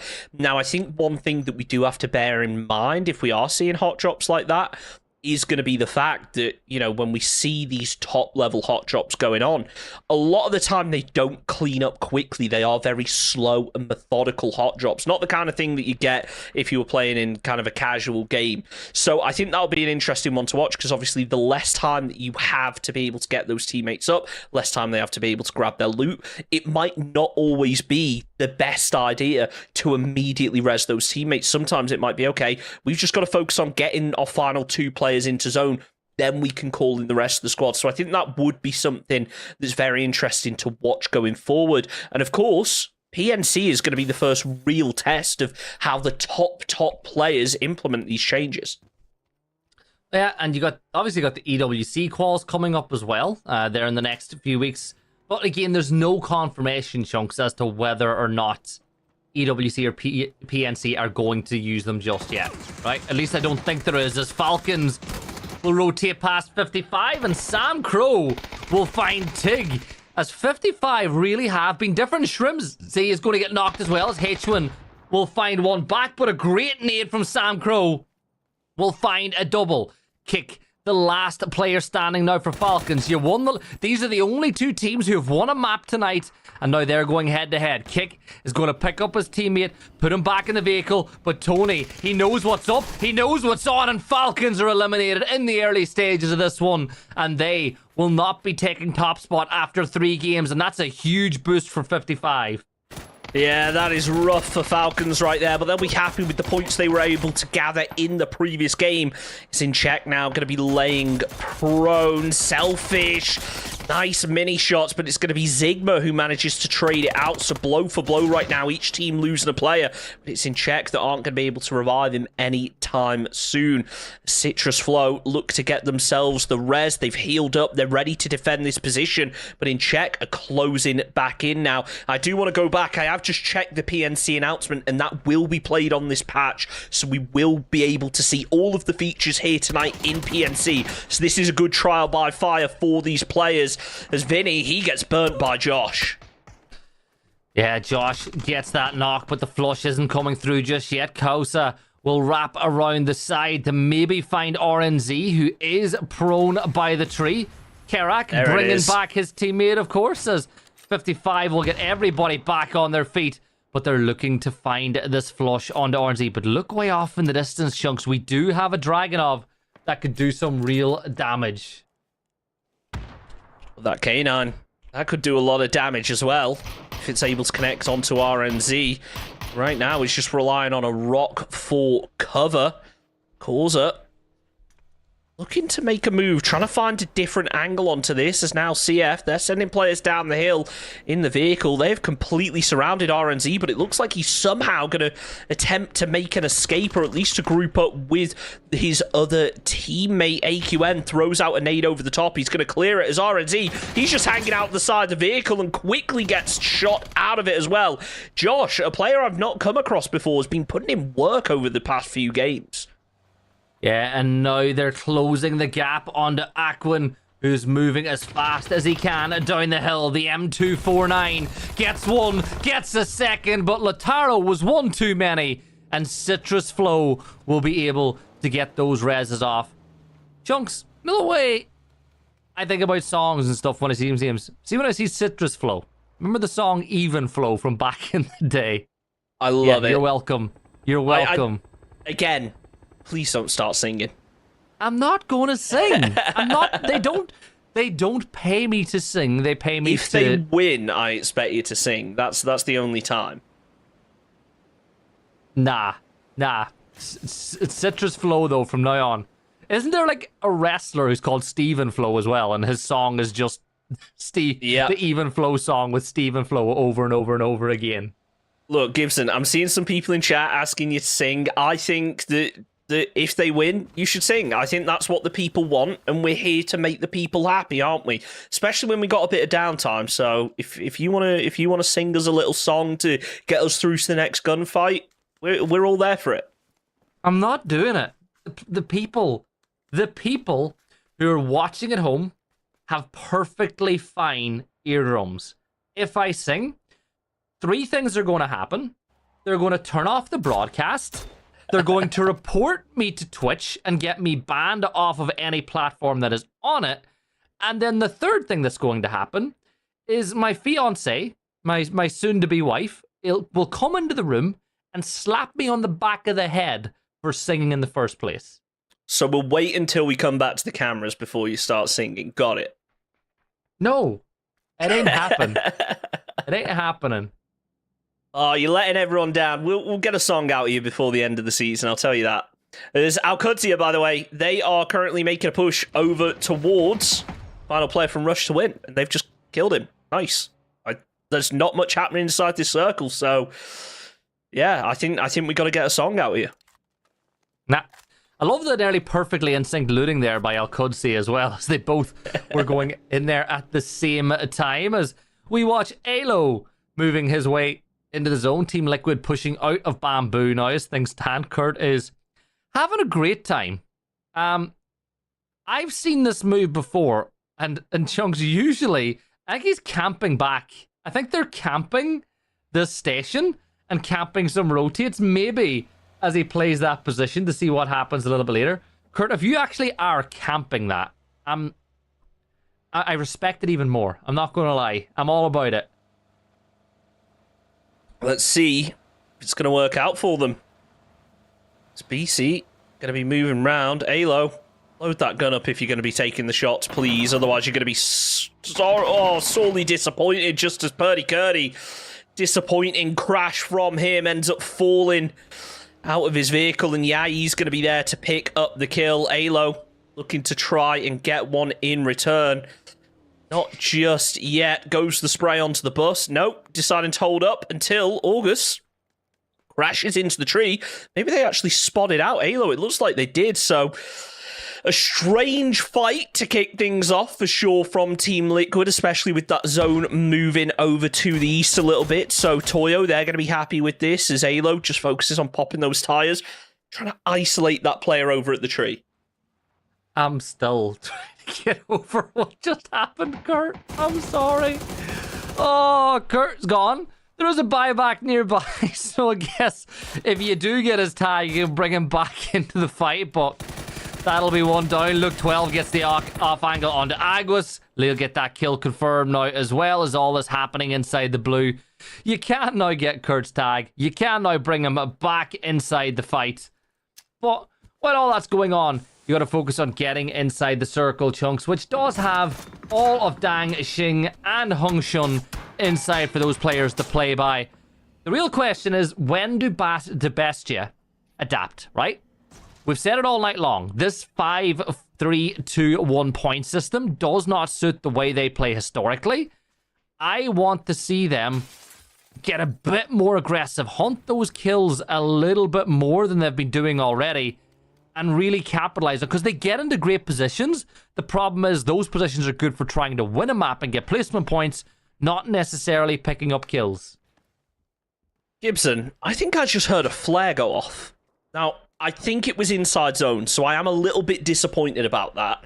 But it's interesting to see that it could potentially be getting used early on. It might be a crate, but look, I just want to see that flare used for the BRDM. I think if we are going to see it, it will end up being on a Wrangle, because I think that's the map that probably leans more towards having the BRDM, dependent on the circle, obviously. It really is, in a way, a portable fortress in the way that the shield can't be, because you just don't have as much cover from it. So I think Bestia were the ones calling that flare. We'll have to keep an eye out on it. Luke 12, they've got Kurt back into the fight after his motorcycle mishap earlier on. And that, everyone, is why when someone's having a midlife crisis, you don't let them get a motorcycle. Trust me, I taught my dad out of it not long ago. Yeah. Chunks oh, Kurt. Oh, no. Oh, well, no. Kurt, it was a pleasure, Kurt. I'm so glad that your team brought you back into the game, but I'm... Oh... Kurt has just died. Kurt could do nothing about those two deaths. He's died twice. He's given a point to Mira. He's given a point over as well elsewhere. But, Chunks, the point I was going to make, and it's a tweet that I saw from a few players, was BRDM, C4, bail out, crash into compound. Easy. I mean, there is a prediction in chat right now. Will we see a C4 kill tonight? So I would love to see that used, honestly. That would be a... really stretching the patch to its limits and seeing what is able to be done. As right now, I am very surprised at how slow this early game is when we look at the way that the lobby's stacking up. But I think a big part of it is the amount of verticality inside this zone. Everybody kind of has themselves a bit of high ground. Everyone's got some decent tree cover. There's a lot of compounds still in it. Sure, there's players being picked off on the rotate. We have lost a couple of teams already, but we haven't seen that absolute mayhem that we saw earlier on. Maybe I spoke too soon, though, because with this circle shift going hard up to the north, a lot of teams going to be forced to migrate. Liquid coming under fire early on. Alo getting absolutely lit up by Citrus Flow. Zigma going to be able to take him down and finish off the job. That's 5 kills on the board for Citrus Flow, a team that we have not yet seen in the Players Tour. Chunks, was this Citrus Flow? Those points arrive like butterflies, right? Yeah, I'm sorry for that pun. I'm not sorry at all. You could have at least sang it. I'm not singing, right? Stop trying to bully me into singing. I'm just trying to give the people what they want here. They don't want it. They don't want it. What they do want is to see some of the best players in the Americas putting on a show, getting some clips, and getting some shots off. Rock, of course, certainly fit the billing as one of the best teams in the Americas. And, well, if people say, no, they're not, well, they were at the last 2 PTS events. They qualified, they beat some of the best teams in America, they made their way out there, and they made the global finals lobby. So this is a very, very good team. I think they're going to get even better off the back of that international experience, and I can't wait to see what the future holds for Rock. Is that what I think it is, Gibson? Is that what I think it is? It is. We are seeing our first BRDM here in the Players Tour for Americas. But right now, Rob, he's C4. The first one to get the C4. He sends the vehicle in, takes down 2. Relo gets the spray onto a second. There's only going to be 1 player left up from Toyo, and it's Emmy all the way up to the north. We thought it might happen, but not on the bus. Amazing play from Alcudia. Roth thinking ahead, realizing all of those Toyo players were grouped together. Amazing, amazing play. I said that they were going to put a C4 and a C4 on a BRDM just driving the building. It wasn't a BRDM, it was an E-bus. But, like, what can you do? You're Toyo. You're having the best time. You're in a building. You're safe. And all of a sudden, you literally get kamikazed by Roth. He's going to just roll on up with a C4 inside the E-bus.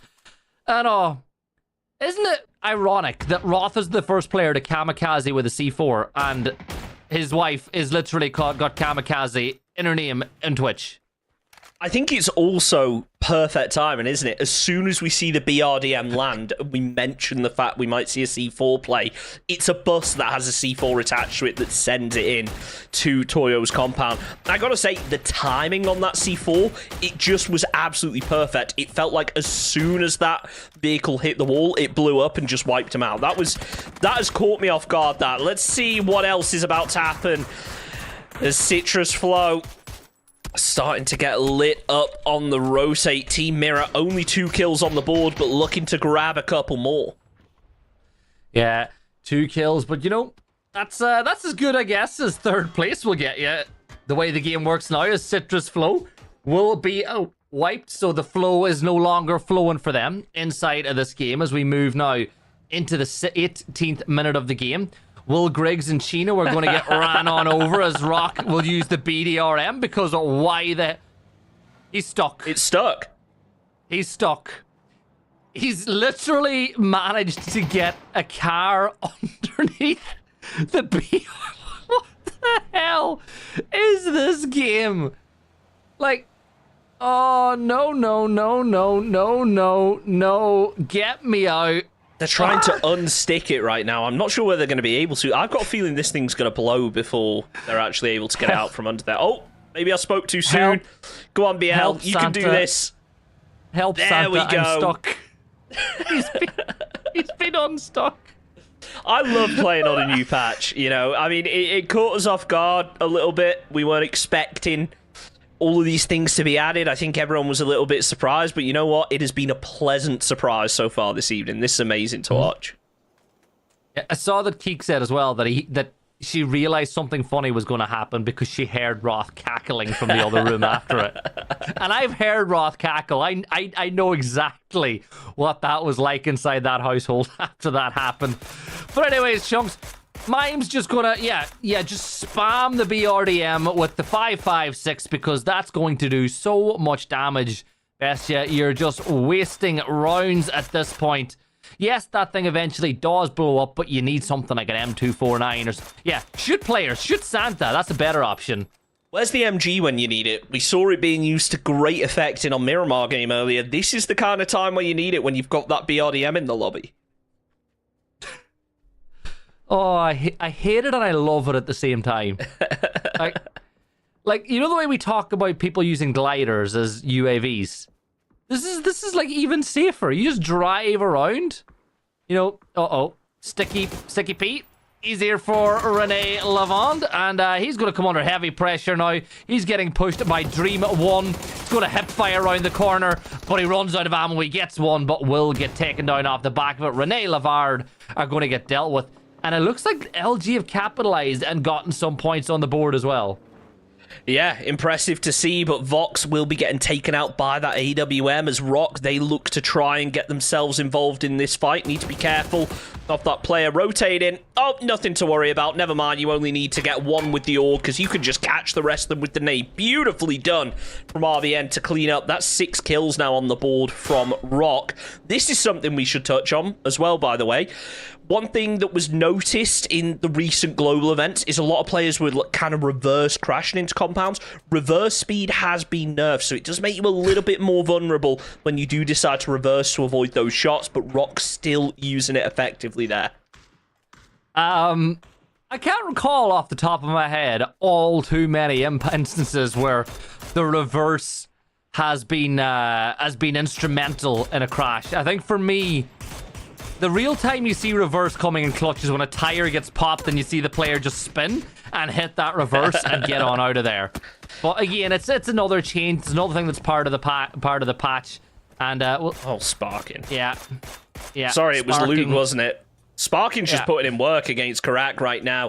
The Samcro, he throws down that BZ nade, is going to force him out of the shack. This could be an opportunity to find the knock, and he certainly does. Sparking laying low for the time being, has to heal up. I think he's probably going to try and keep his head down. If he opens this door, he knows he's in trouble. So I think the chance of getting the revive onto Luke are very slim, especially with 55 Esports now surrounded. It almost looks like Psycho wanted to take that bus directly down to Sparking to be able to crash the compound. As Mixel, yeah, you keep your head down. You don't make a sound. But unfortunately, when you spot it out, the BRDM is going to do its job and you are getting crushed. It's still got 75% of its HP as well. Like, BL's just rolling around, having a little bit of fun.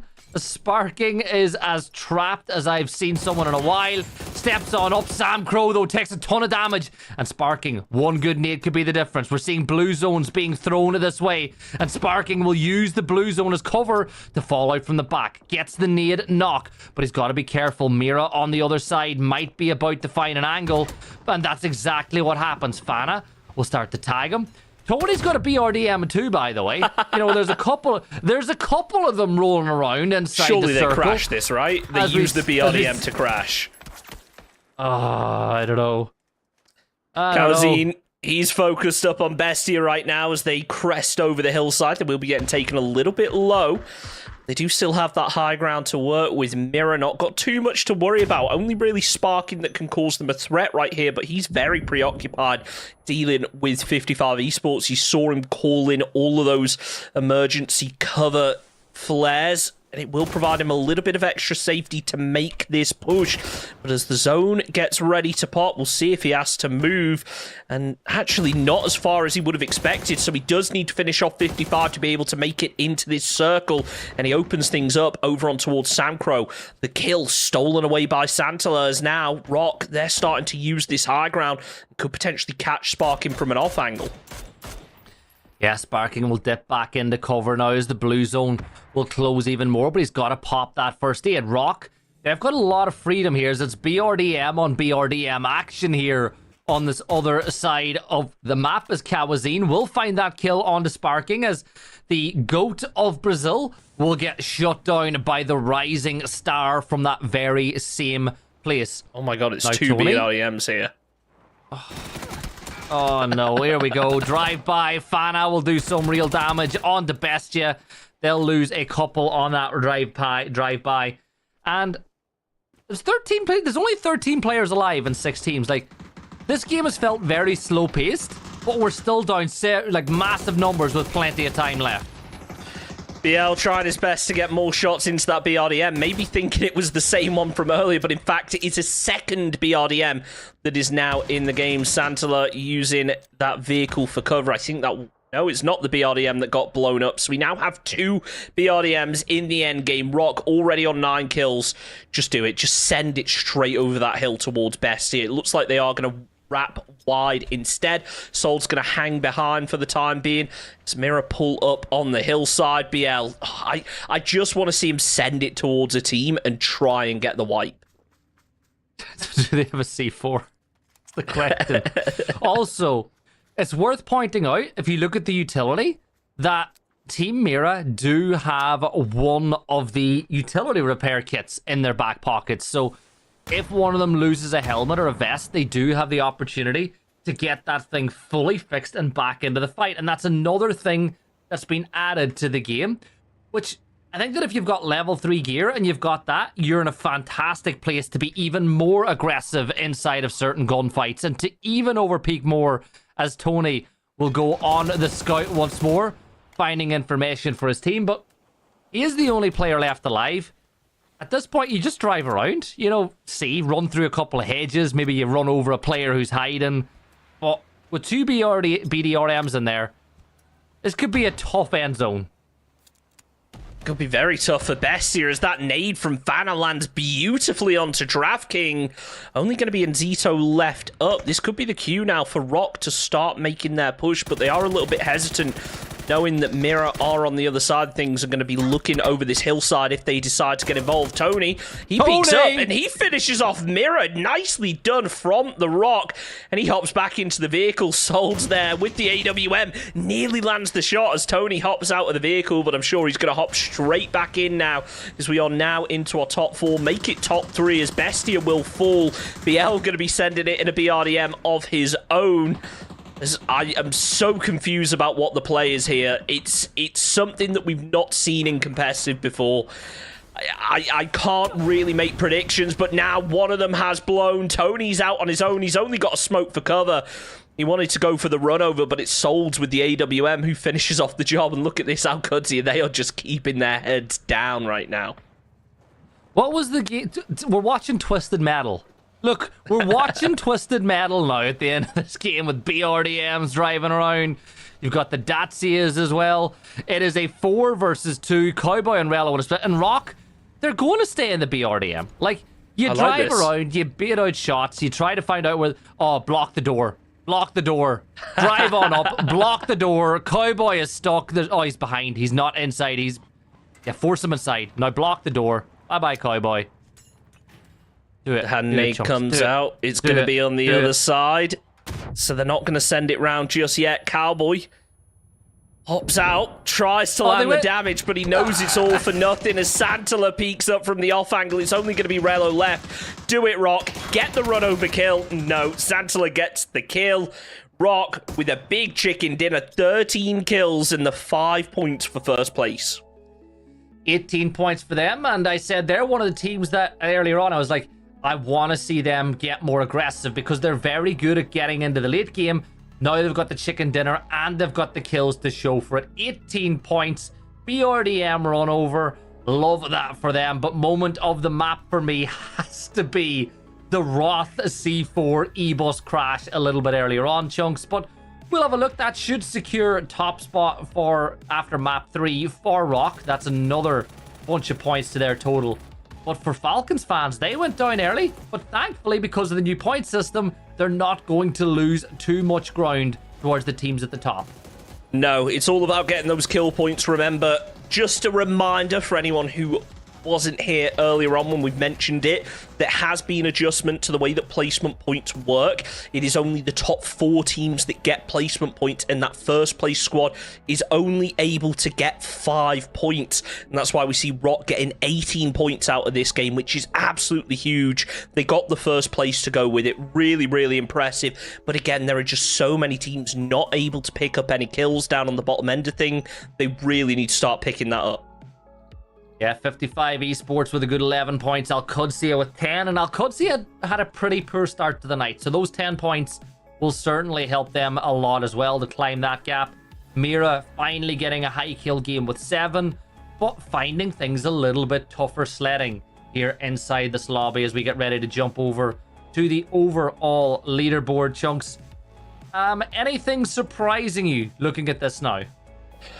I'm surprised that Rock have such a lead. I mean, not so surprised after their performance, but they do have a significant gap all the way down second. I think that we maybe expected the gaps would be less prominent with placement points being removed or at least weakened, but I am definitely surprised to see teams like in Czech, like Luminosity, like Toyo, all down in the bottom end of things. Granted, there's not a huge distance to climb, so a decent performance in our final game over on Erangel could definitely bump them up the standings. But remember, it's the top 8 that are going to qualify over to the Masters. If you really want to confirm yourself playing for that $20,000, you want to be in the top 8 at the end of tomorrow. And if you're not at least in the top 12 tonight, you've got to really have some heavy kill games tomorrow evening.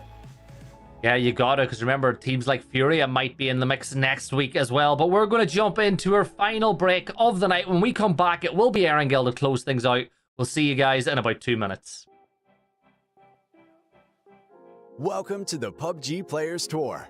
This year, we're introducing structured competitive play in third-person perspective mode for players of all ranks, levels, and ability. Here's how it works in EMEA and Americas. PUBG Players Tour competition is held in 2-week phases. Each week, you and your squad can compete in player scrims. Think of these as a great alternative to ranked play. Each day of scrims will feature a variety of maps, with defined team and lobby sizes to ensure a balanced best-of-3 rounds. Teams will earn points based on their performance, and daily leaderboards will track their progress. When the scrims are over, the top teams will qualify for the PUBG Players Tour Cups, where they will be joined by up to 10 invited teams, featuring some of the best players in the region. Players Cup leaderboards will track team performances across 2 days of play, with the top 8 squads progressing to the final round of competition. Players Masters are the pinnacle of the PUBG Players Tournament. 8 teams from each of the 2 cups will engage in fierce competition for a huge prize pool in each region across the PUBG Players Tour season. And for times when a Players Masters isn't scheduled, you can still get your PUBG Players Tour fix with Super Cups. These work just like Masters events, where again, 16 teams, 8 from each of the 2 previous Players Cups, compete for a share of the total cash prize pool. Welcome to the PUBG Players Tour. You know the game. Be a player.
Welcome back in, everyone, and yes, we are laughing because our producer has been having a great time in the background, but Chunks, we've been having a great time tonight so far as well. We've got 1 map to go before the halfway point of this cup, and Chunks, 3 different winners, so it's not been as dominant as some as the cups have been in the past. No, but you got to remember, it's all about those kills, and Rock so far have stolen the show, able to get a win alongside it as well.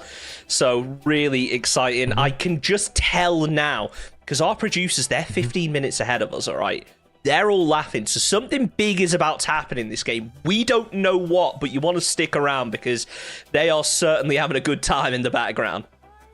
I thought they were laughing at this little song that you sung for us during the break. I thought that's what it was that got them going.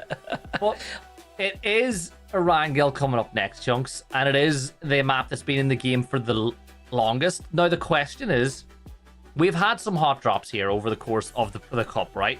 Some of the teams involved in those hot drops aren't here tonight.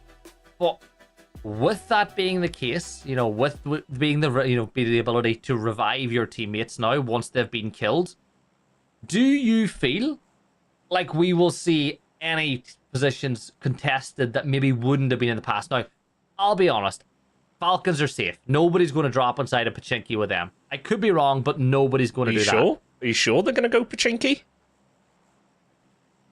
Where They're Falcons are dropping Severny. Yeah. My brain just went, oh, this is what Liquid are dropping Pachinki. Okay. So we are going to see some changes, I guess. Empire? Yeah. Where are Empire? I'm waiting to see them turn up. I have no idea. But look, Falcons, they're going to be making an early drop now, really banking on a Northern Circle.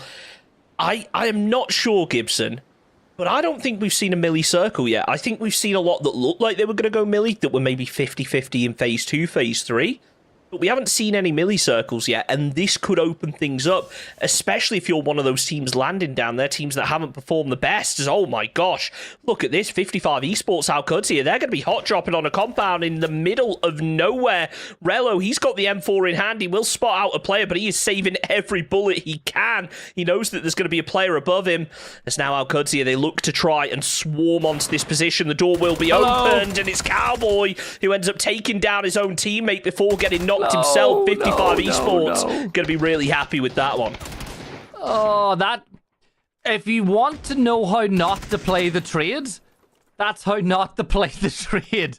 Poor old Cowboy was getting shot in the back. Relo was getting shot in the back and the front, and 55 have snatched victory from the claws of defeat in the early stages of this one, as now Roth will be the last player standing for Al-Qudsiya. The question is, right, you know there's 3 players there. You know there's 1 player left alive. Surely 55 do something with the tags, because you know at some point Roth's got to make a play for them if he wants to get some points for his team. Yeah, I wish we could see the inventory to see if they were carrying them. Yeah, I would suspect that 55 are probably grabbing those tags and they're going to drop them in the middle of nowhere just to make it impossible for Roth to be able to get his team back up. And you know what? If you pull up the map with ! map in chat, you're going to see this circle. I'm not going to say it is going to go Millie Island, but I think it's more likely it goes to Millie Island because it's kind of split between Millie Island and Milta right now. Yeah, there we go. Oh, no. Yeah. This zone, Chunks. This zone. Liquid, they're already heading to the skies. I wonder, will Falcons do something similar, or do they rotate really late inside the circle? Remember, I don't know. This is a rough spot. Like, if you consider what part of the circle is playable, Chunks, like, this could go... We had a circle very similar to this a couple of years ago inside a PAS, where I believe... I can't even remember if it was actually PAS or it was before PAS, but we had a circle like this that shifted back towards Milta. And it was back in the days with teams like Dodge, if you remember Dodge being inside the Americas. Liquid were back under the STK banner back in those days. Like, obviously, it was a while ago. It was a long, long time ago. Let's see if similar mayhem ensues. So many teams right now around this bridge, and it's going to be Rock and Bestia taking the engagement early. Rock coming out on top, taking down one of those Bestia players as, the red zone has just popped in probably the most awkward position right at the bottom of this bridge. So teams who are going to be sending it over this bridge now also have to deal with the red zone. Tonight has just been absolute mayhem. We saw the BRDMs, the C4s used in the last game. Now we're seeing a red zone. Surely we're going to see someone get taken out with this, with how many players are inside of it. Yeah, these vehicles are in a bit of trouble now as well whenever you got a red zone like this one. But we see we've got 2 E-pickups in the sky. Dream 1 are up in it. You've got obviously Liquid. They're making their way inside the circle now too. They'll probably not or drop inside of Novo. Or maybe Liquid will try beat them to land on top of the high ground, Chunks. And this is a race between Mime and Liquid. And Liquid, of course, will have the guns ripped and ready to go. And Kurt will hit the ground. And he lands. Does Mime know? I think he just about does as he gets out of there. Mime gets over to safety as wow, that red zone, it landed close to him there, so he's going to send it back down the hill. I'm not sure exactly what kind of split Bestia are going to try and pull out here, whether they're going to try and pick up Enzito, move back, but they haven't got a terrible compound. This is one of those compounds you don't want to commit all your players to. If you are going to have players inside these buildings, they need to be looking down to the south. The rest of them need to play the hillsides up to the north, but right now they're looking over towards Rock. The Sansler gets taken out. RBN trades it, but Vinny quickly there to find one in return. Bestia actually setting up a bit of a bridge camp now, whether intentional or not. The rest of Rock starting to move over, catching Vinny off guard. He's managed to get over to safety, but Rock, they're going to have 2 players flush, so that's 2 kill points on the board for Bestia. Yeah, Bestia picking up points on the board early, but the job's not done just yet. BL is still alive. Bestia have suffered casualties. You do have a player knocked, and Vinny has got to hold the ground, and Vinny's head always holding it. He knows that BL, you're out in the open, and Vinny will find that next knock, and another point on the board for Bestia. And that leaves Souls as the last player standing for his team. He's just playing survival mode from this point on, Chunks, as Dream 1 make their way inside of Novo. Will Jibs manage to hit feet on the ground? I think he's just about going to do it, but Falcons, Devi pick up as well, by the way. They'll be landing not shortly after this one. I think everyone has to. It's a quicker way to get into the zone, and honestly, in a circle like this, you just want to get something. I think a lot of teams looking like they're going to commit down towards Novo right now, so it's going to be very messy. Now, Liquid, sure, they've got a really strong position, but you're not going to get much loot out of this if you get picking up those kills. So sure, they're taking a lot of shots in the early game, but pay attention to that ammo as the game goes on. Solds, he sent it into Novo as well, narrowly gets taken out by Jibs in the end as Flameskull looking out for another player. It's going to be Zog V taken down out of the vehicle. I'm surprised to see so many teams sending it over here. I'm not sure whether it's because of how easy it is to rotate back up towards Milta, but every team in the lobby pretty much is going for Novo right now. I would highly recommend everyone pulls up the map stream with !map in chat, because you can't tell a team apart right now. It is just a mess. I couldn't read a single player tag. Yeah, Citrus Flow moving in there as Peakson will get the knock onto Josh, who lands on the other side of the ridge. So that is actually Resible. Citrus might be able to get him back on his feet and live. Never mind. There's Falcons. They land a little bit further away. Kick will clean that one up as Citrus Flow lose 2 players, and that's not the way you want things to go for Citrus Flow in the early stages. Falcons also in a little bit of trouble now. H-Win has been taken down. Should be Resible if they don't come under too much more pressure. Mime from Bestia all the way up on the north of the bridge. He is limited on ammo and util. So potentially Bestia setting up yet another bridge camp with LG now moving down. Yeah, Mime, he's sitting and waiting, but LG surely know that there's a player not too far away. Toyo, they got a knock on the hands of Kerak, but they're able to get the kill confirmed, and they'll get that res as they play an East and West Ghost. And if you want to know, this is East Ghost that you see some of the players in, then the compound just to the north of 55 is a West Ghost if you're looking for callouts for your team in the long term. But, Chunks, these are positions, right, where they're saying to themselves, we don't want to gamble on crossing the bridge just yet. We want to bide our time.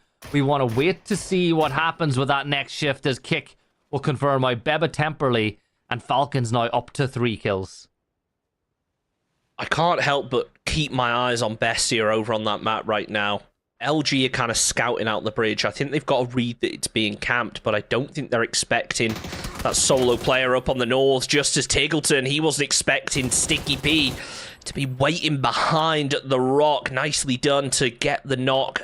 Perfect timing, catching him out in the open, flushing out the kill as well. The rest of Falcons, a bit of a difficult position for actually trying to fight this. They made the send in with the pickup, and unfortunately, they just haven't been able to grab a position that they probably assumed was free.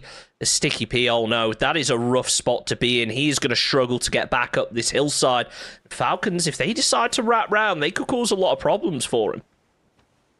Sticky. Would you say he's in a sticky position, maybe, in this spot right now? As we get ready for that next zone. What in the PUBG? It's gone to Milta, and all of a sudden, everybody has got to go north. You know what? Toyo, geniuses. Mira, absolute geniuses up to the north. As are all these. Oh, what the hell? Fana has just been flattened Vixen and Kawazine are now making their way inside the circle. It is absolute bedlam and chaos inside the blue as Kawazine will confirm out his point. Vixen's gone down to AQN. Oh, Chunks. PUBG, eh? PUBG indeed, it happened. I mean, we spoke that it could happen. I don't think we were expecting it to happen. So my question now, Bestia, do you hold on to that bridge camp again? Do you try and catch teams on the rotate? I mean, we'll have to wait and see. LG, they moved into a very strong position. They could potentially hold out teams that are trying to swim, trying to make that botation over, so they're in a really strong spot to try and pick up some kills. Obviously, when that circle shift comes in, you would imagine at some point it's going to go hard up to the north, but at least for the time being, they're putting themselves in a very good position for getting kill points. And remember, we've changed the weighting of the points now, so it's all about the kills more than it is placement. Falcons, they're picking up the E-pickup. They might actually be able to get a compound this time. Did Falcons pick up to like Novo, just south of Novo, with another pick up in the back pocket? That's genius. I mean, it worked. That is actually genius. If they thought to themselves, you know what, we'll take the risk and we'll go for it as Shrimsy. Oh, Gats is right there. Gats is right there. He is waiting. He is shooting. He is whiffing. Okay. They managed to hit the deck. LG missed out on the chance of taking down some Falcons players. I am just confused by this game at this point. The last game was difficult enough just because of how much mayhem occurred with all those BRDMs, the C4s, and now the game is like, no, we don't need BRDMs to make it wacky. We just need a hard circle shift like this, and that's exactly what we've got. Bizzler will be taken down, again in a position where he should be revivable. Bestia, they've posted up over on the hillside, so any teams that try and rotate up to the north through that bridge will be forced to make a move through them. But it looks like... You really think it's going to happen? I mean, it's a red zone, it's game 4. Surely it's bound to happen. Oh, that was Final Fantasy stuff, right? Oh, there's still more. Oh, and there's multiple players in that vehicle. It's going to happen. It's going to happen. It's going to happen. It's going to happen. No. I think you just reverse cast a curse then. You said it was going to happen, so they got over to safety. I like the way you're being a team player tonight. I don't know, the way that the camera just zoned in on it in the red zone, I was thinking, are we about to get it to happen? It doesn't, but one dream, one team. They're going to swim their way over towards the other coastline because why the hell not? It might be your best option of rotating into the circle. And Chunks, they're so far away from the blue that they have like 5 minutes. Yeah, they have got they can just swim up to the edge of that rock that you see on your screen right there and wait for the next zone. Oh, no. Oh, no. I mean, this is why LG posted up in this position, isn't it? Oh, my gosh, no! He got hit by the ferry! Who gets knocked by the ferry? Oh my gosh, things are going off the rails tonight, Gibson. This is PUBG at its finest. I love this. I think I just figured out what our producers were laughing at 15 minutes ago. Oh. No. LG, they're just trying to sponge up the kills. As Liquid, they land one of their own over onto Bestia. They're making the crossover in the inflatable raft, as you do. Renee, they're in the boat. They're not going to be picking up any of those kills on the players in the water. But LG, they're certainly going to try and find some of those Renee players. Down goes one, down goes a second. And LG are just farming points on the rotate now. It's just a question of whether they can confirm them or whether someone else is going to be able to flush those out. Yeah, Snaker sees the crate in the water and, he's thinking about it just a little time as somebody else in chat is openly admitting to being killed by the ferry as well. So, yeah, that's a nice place to chill, right, Chunks? Like, you can just wait here for a while. Look, it's all well and good getting killed by a ferry in a ranked game or a casual game, but when you're playing for qualification, take part in the Masters with a $20,000 prize pool, that's not the way you want to be going down. That is rough. Bestia, they're having a rough time. Only Mime going to be left up, and he has barely any ammo to work with. Looks to try and get the flush onto Sparking. 4 kills on the board for them. As yeah, this is probably the most entertaining day of the Players Tour so far, for very different reasons than what we've seen in the past, for sure. I think memiest day, not most entertaining, would be the best way to put it, Chunks. And a It's just like Chunks League all over again. Yeah, it's the qualifier for a $20,000 competition, by the way. You couldn't tell. It is. Oh. Yeah. And we're still, don't forget, look, we're on a new point set as well. So it's only the top 5 that are getting placement, top 4, sorry, that are getting placement points out of this game. So as of right now, no teams have got themselves a placement point. And yeah, I think in a circle that's this brutal, you just got to try and salvage those kills where you can. Circle shifts up to the north. Things are looking a little bit more standard now. We've seen circles like this. What is it, Gibson? Why were 2 players on the same pickup? Why was Sparking and somebody... 2 different teams were on the same pickup. What? I didn't even notice that. Sparking and Zogv. What? How does that even happen? Right. Okay. 55 Esports. In the center of the car. Oh, someone in chat is saying it's a respawn. Which I guess makes sense, because there is a respawn beacon down to the south. Oh, yeah, good. Look, good. a lot has happened tonight. Okay, a lot of strange scenarios. I don't think it would have surprised anyone at this point if there were 2 players from different teams on the same pickup. Yeah, this is the first day on the new patch, so we're bound to get some leeway for getting that one wrong at least. As we've got 33 players alive inside of Phase 4. Everybody now making that mass migration. Sticky P is still inside of Novo for his team. He can still res them, bring them back. Sticky P can still revive his teammates if he did manage to pick up their little chips. But Chunks, everybody else in a spot of trouble. Yeah, I don't think anyone's happy with this circle. Obviously, especially when you take into account the shifts. Sticky P goes down. Not going to be able to pick up his teammates. Out in 12th position as Mira Kawazine. Beautiful little 2-piece there. Over onto BC. We'll be able to flush those out with ease. That's 4 kill points on the board. All from Kawazine. Make it 5, sorry. On an absolute tear. We keep talking about how strong he is as a player. Definitely going to be one to watch out for going into the future at those PAS, maybe even those global events when he is eligible to play. So definitely a young talent to keep your eyes on for just a couple of months till he's in those top level events.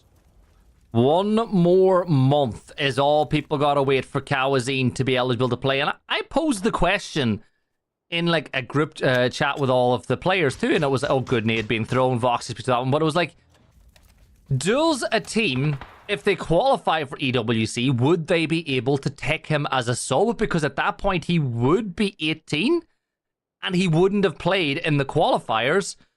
Does that make him eligible? Those are the questions that I'm curious about as we get ready for that Phase 5 shift. One Dream, one team having managed to swim their way to shore, having lost 1 player to the ferry. Yep, you heard that right. If you're just joining us right now, they lost 1 player to the ferry. They have made it towards the circle. And Chunks, as you can see, there's a vehicle. There's a UAZ. They can actually, you pick that up and get themselves some cover and mobility. Yeah. Are they going to take it? Are they just going to focus on running into the zone right now? It looks like that might be the case. It's a bold play. But if you're Falcons, are you really expecting anyone to still be down on the south? Potentially, so they will have to be aware of it. Samcro, he sends it in with the Panzer up to the Wizard Tower. Kawazine going to be the first player to get the opening knock. There's only going to be 1 player left up. It's Yai. He gets absolutely lit up with the Panzer. It's Psycho in the end to finish up the job. Team Mirror preparing for the push. The circle has shifted away from them. This is a very difficult position to try and move out of, especially if you don't have vehicles to work with. So potentially just going to be a case of throwing down a bit of a smoke wall to get over to the hillsides and really get into the fight. But there's so many teams around that they need to be wary of. Halo just peeking around the edge of the wall. Nose 55 are nearby. Liquid with 3 kills. It's been a pretty good night for Liquid without being excellent. They've not got any wins on the board, but they've been in the placement points. They've picked up kills for fun, and they could get into a very good position at the end of the night if they're able to get a win from this position on the northwest of the circle. The Bizzler running around. There we go. Halo will step around the corner. Tony takes a little bit of damage as well, but Sam Crow will be the first player to be knocked. Halo will get traded though, but it's a difficult flush for 55 to get, coming under pressure from Team Liquid. You can see Psycho wants to confirm out that kill, but good pressure on the other side might allow them to get that one on the board, Chunks. But Team Liquid, they're focused elsewhere. They're doing damage on the Team Mira on the edge of the circle, and dare I say it, inside of the TPP, inside of the Americas, Mira have not won a map tonight yet. Yeah, it's the first time in a while where they haven't really put up massive numbers in at least one game, so this could be their opportunity. They do need to be careful of Animaniacs up to the north, but that's the only team that's really going to be much of a threat right now. Liquid are too focused in over towards 55, but they will undoubtedly start to shift their attention as this fight clears up. Sparking finishes off the job, and now Team Liquid, they have to start thinking about what's ahead of them. Falcons, they're landing some shots over towards Fez, but they're not going to be able to pick up the knock just yet. One more shot will do it, and it finishes up on those Animaniacs players. I think that leaves them with only Mixel left up, and he is running out pretty much in the open straight towards Team Mirror. Only smokes to work with out of this position. Yeah, and now H1, like Falcons, they've got 4 kills on the board with 2 players. The Snakers will look to make that one 5 and should confirm that kill out as Mira gets a shift. This little... I always say it's like an island. Even though it's on land, it's like a little island that you've got of cover for Mira. And teams are going to want to push it. Like Falcons, they're going to want to push probably up onto the edge. Maybe the Wizard Tower that you see just south of it, because obviously the compound being held by Toyo has got an angle onto some of those positions. But I'm looking at LG, Falcons, Dream, and oh my god, Hansi, he sneaks up. They waited, they bided their time, and they'll take down the Bizzler, and LG surely going to be wiped. But Chunks, look at that, Zogvi, I'm gonna say Zogvi is the NA version of Godv, not too far away.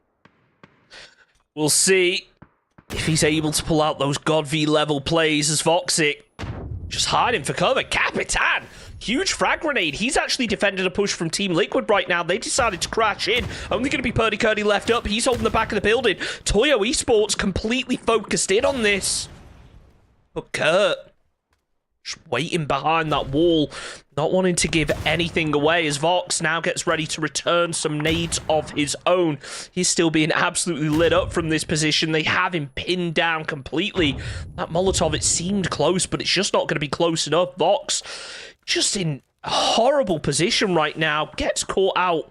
Was that a smoke? Was that a BZ nade? It doesn't matter because he's going to peek out and do damage anyway.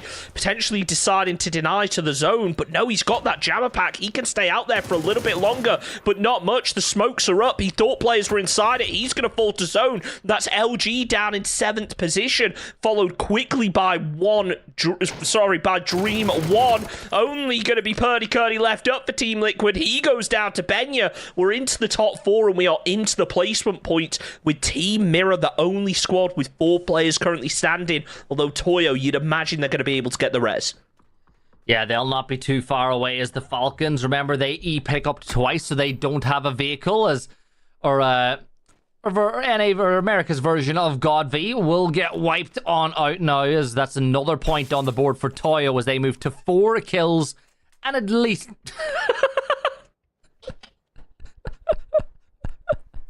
Right. Oh, we're going off the rails tonight. I can't wait for tomorrow. Right, row. It's like, we're not going anywhere. See, H1 needs to hop in as well, and then they'll have enough power to start moving. Yeah, that's it. You need 2 people to row on land. Look, they know they're done, right? It's like, where do you go? You've got no vehicle. Fana gets a knock. Throw down some smokes. But what do you do from here? H1 will get the first aid off just in time for the blue. But do you have enough smokes? Like, Chunks, you're talking another 7, 8 smokes is what you're going to need to make this crossing successful. And you know what? They have a chance. Shrimsy is giving H1 a chance by putting down suppressing fire. I mean, he's keeping Mirror's heads down, but you still got to be wary of Toyo. Of course, they're going to be focused on towards Mirror as well, but I mean, Falcons are wide open from Toyo Esports right here. As Capitan throwing down some smokes of his own. He's playing this roof. He's keeping an eye on that gap in the smoke. He sees H-Win run through. He's going to spam it for all it's worth. The rest of the squad potentially going to try and make the vehicle push as Capitan. He wants those kills, but he realizes that if they want to make it into the top 2, they want to take this position off of Mirror. They really need to focus their attention up ahead. Nades are in hand. Shrimsy will fall, and that could spell the end for Falcons as H-Win, the last one. Is he just denying with a nade here? I'm a little bit confused about what the play is. It's Kawazine who opens up onto Emmy. No, sorry. Falcons, they've actually been able to get the revive off of this one. Team Mirror now going to be forced to focus their attention over towards Toyo, who are closing down the distance. This could be Falcons' opportunity to make their move in as Capitan falls. Fakesin's the one who's able to find the knock, but I think both of these teams are running low on util. Yeah, the dominoes are helping out Falcons, that's for sure, with this fight between Toyo and Mira just kicking off, but Toyo will get back up to a 4. Falcons now inside the Wizards Tower, hoping for a very nice Phase 8 shift for them, but this island fight between Mira and Toyo will be decisive on who's going to win this game. Nades being thrown, but nothing's going to land as Capitan gets the knock onto H1, but you can do nothing about it. Shrimsy's just going to run up the stairs. He's going to go for the res, and Falcons will be back up to a 2. The bigger problem for you right now is Team Mira. Don't waste your ammo onto that because you've only got 74 in reserve. Capitan Chunks beginning to wrap around the side. 1 stun grenade, but 1 good stun grenade could be the difference between winning a gunfight and losing one. Absolutely, it could be. So it's all about strategic utility usage right now. Mirror currently with the zone advantage. As the shift comes in, they're just going to be the only squad inside the circle. Falcons, they can play the very edge of this tower if they don't want to make a move, but it's going to be Toyo, the ones that are forced to head over this hillside, expose themselves to at least one of these teams. So the pressure is really on them. We mentioned they have limited util, so it's all going to come down to those flashbangs, really, to see what openings they're able to find. I imagine that Adria's now is just focused over on the Wizard Tower, as the rest of Toyo just trying to grab a little bit of info onto any of those Mirror players, just to get a rough idea of where their positions they can at least target their flashbangs. Yeah, and with the new point system as well, you have to assume that Mira will get the most points in this game regardless of what happens now, because they've got themselves, 2 placement points at a minimum, plus the 12 kills. That is 14 points secured at the least. Fakesin, his job, Project Falcons. He'll keep an eye on them to make sure that they don't get a safe path into the circle, while LFP, Fana and Kawazine, they're keeping all eyes on Toyo. So Fakesin makes a shout if Falcons move this way, and the rest of the team will shout Fakesin back if Toyo begin to wrap around the side as well. Right now, it's just that slow burn. Toyo, they will have to make a move, but they're going to leave it until that zone really forces them in. Nade comes out. If that connects, it could mean an opening here for Toyo on to Mirror, but it's not to be the case. Out come all the flashbangs. They are going to commit this util fully, and it is a trade for trade. At least you'd hope it'd be, but Fana, he is just putting down lead, takes down Emmy and Adria to follow. Only 2 players left from Toyo. Benya is all the way back. Capitan on the point position. Benya takes down Fana, the player who was already low, so it's now going to be on to Kawazine to try and make this peak. Benya goes to the reload. He's going to be inside the circle, but that's about to start moving to get him 5 5 seconds. Spray comes through, catches a little bit of damage, but he just can't convert it. Benya certainly can. Capitan will fall in the end, as it's a 1 versus 1 in this position. And Falcons, they have now made their push out of this tower. It is a 2 versus 2. They know that Mirror are currently weakened, so they need to execute quickly. But this hillside, it is so open. All it takes is fakes in to spot them out first, and they are down. He's made the call. Mirror, they're getting players back up. Headshot connects over onto H-Win. Flashbang about to come through. That could be the opening for Shrimsy, but he gets caught with his teammate's own flashbang. Throws out one of his own now. Surely it's the time for them to make the push, but Mirror, they're back up to 4 men strong. 16 kills on the board. LFP goes to the pre-fire. He can't land it. H-Win with a huge nade. Takes down Banner. It's back to a 2 versus 3. Make it a 3v1, and Mirror, they clean up. A huge performance from them. 18 kills and the win. That is 23 points. That is going to be a significant boost to their standings. I had just said we had gone a full night without a Mira win, and then on the final map of the night, they deliver 23 points. Will put them right up at the top of the leaderboard. It would have been 28 had this happened last week, but either way, a win is a win, and they will dominate. Falcons almost played that one to perfection. They got into the 2v2, but just a little too slow. You allowed them to get the reses off, as here's what happened a little bit earlier. Back up on the bridge. Vinny got a kill as well. But Chunks, everybody is waiting for the same replay right now. Everybody's waiting for it. It's got to be any second, right? Oh, is this it? Oh, did we miss it? No, we missed it. I think we It didn't just show missed it. Come on, didn't producers. show it. You got to have that in there. Did we get the Roth highlight earlier with the C4? Oh, I don't know. We accept your apology, production team. It's okay. We'll make sure that those clips go out directly on their own later. Give them the attention that they deserve. And a big game, like as we said, Mira gets the big game. 23 points on the board for them. That's what they needed. LFP is phenomenal as always. He got traded there at the very end by Kawazine, who gets it done. But 23 points. And that will put them very close to the top of the leaderboard, if not top. But it's that thing we spoke about, Chunks. Because the win is now 5 points instead of 10, we're not seeing runaway winners. We're not seeing teams get put out of the running as early as we used to. However, I suppose we got to alter our mindset as well to say, well, that also means that the teams on the right side of the leaderboard aren't going to get 10 points for one either. So I guess maybe we're just trying to force more kills inside the game, but still, it's going to take a lot of getting used to over the course of tonight, tomorrow, and the rest of the TPP events that'll follow this points format. It certainly will, but look at the gap that Mirror have closed up, putting themselves up to 3rd place now.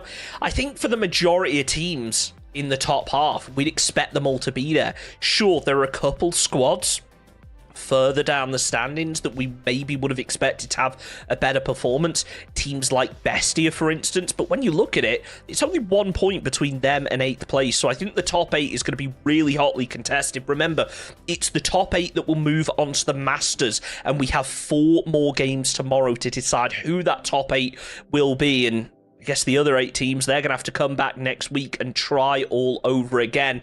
So definitely one to look forward to. A lot on the line and an exciting set of games coming tomorrow. It has been a lot of fun tonight. Remember, 4 maps done and dusted. There's 4 more games tomorrow. The top 8 overall with a chance of winning a $20,000 share of a $20,000 prize pool for the Masters, which is coming up in just a few weeks' time. Remember, if you're watching this, registrations are still open for next week's scrims. ! Register in chat. Yes, Empire, I'm talking directly to you because apparently Michael forgot to sign his team up. But yeah, ! Register in chat.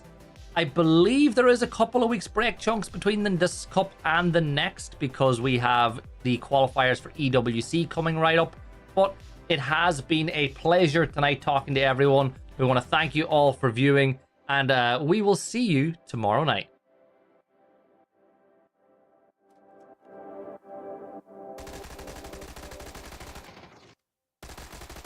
Waste my time. Don't say I never told you. Go, get of my mind. Have a few to be a soldier.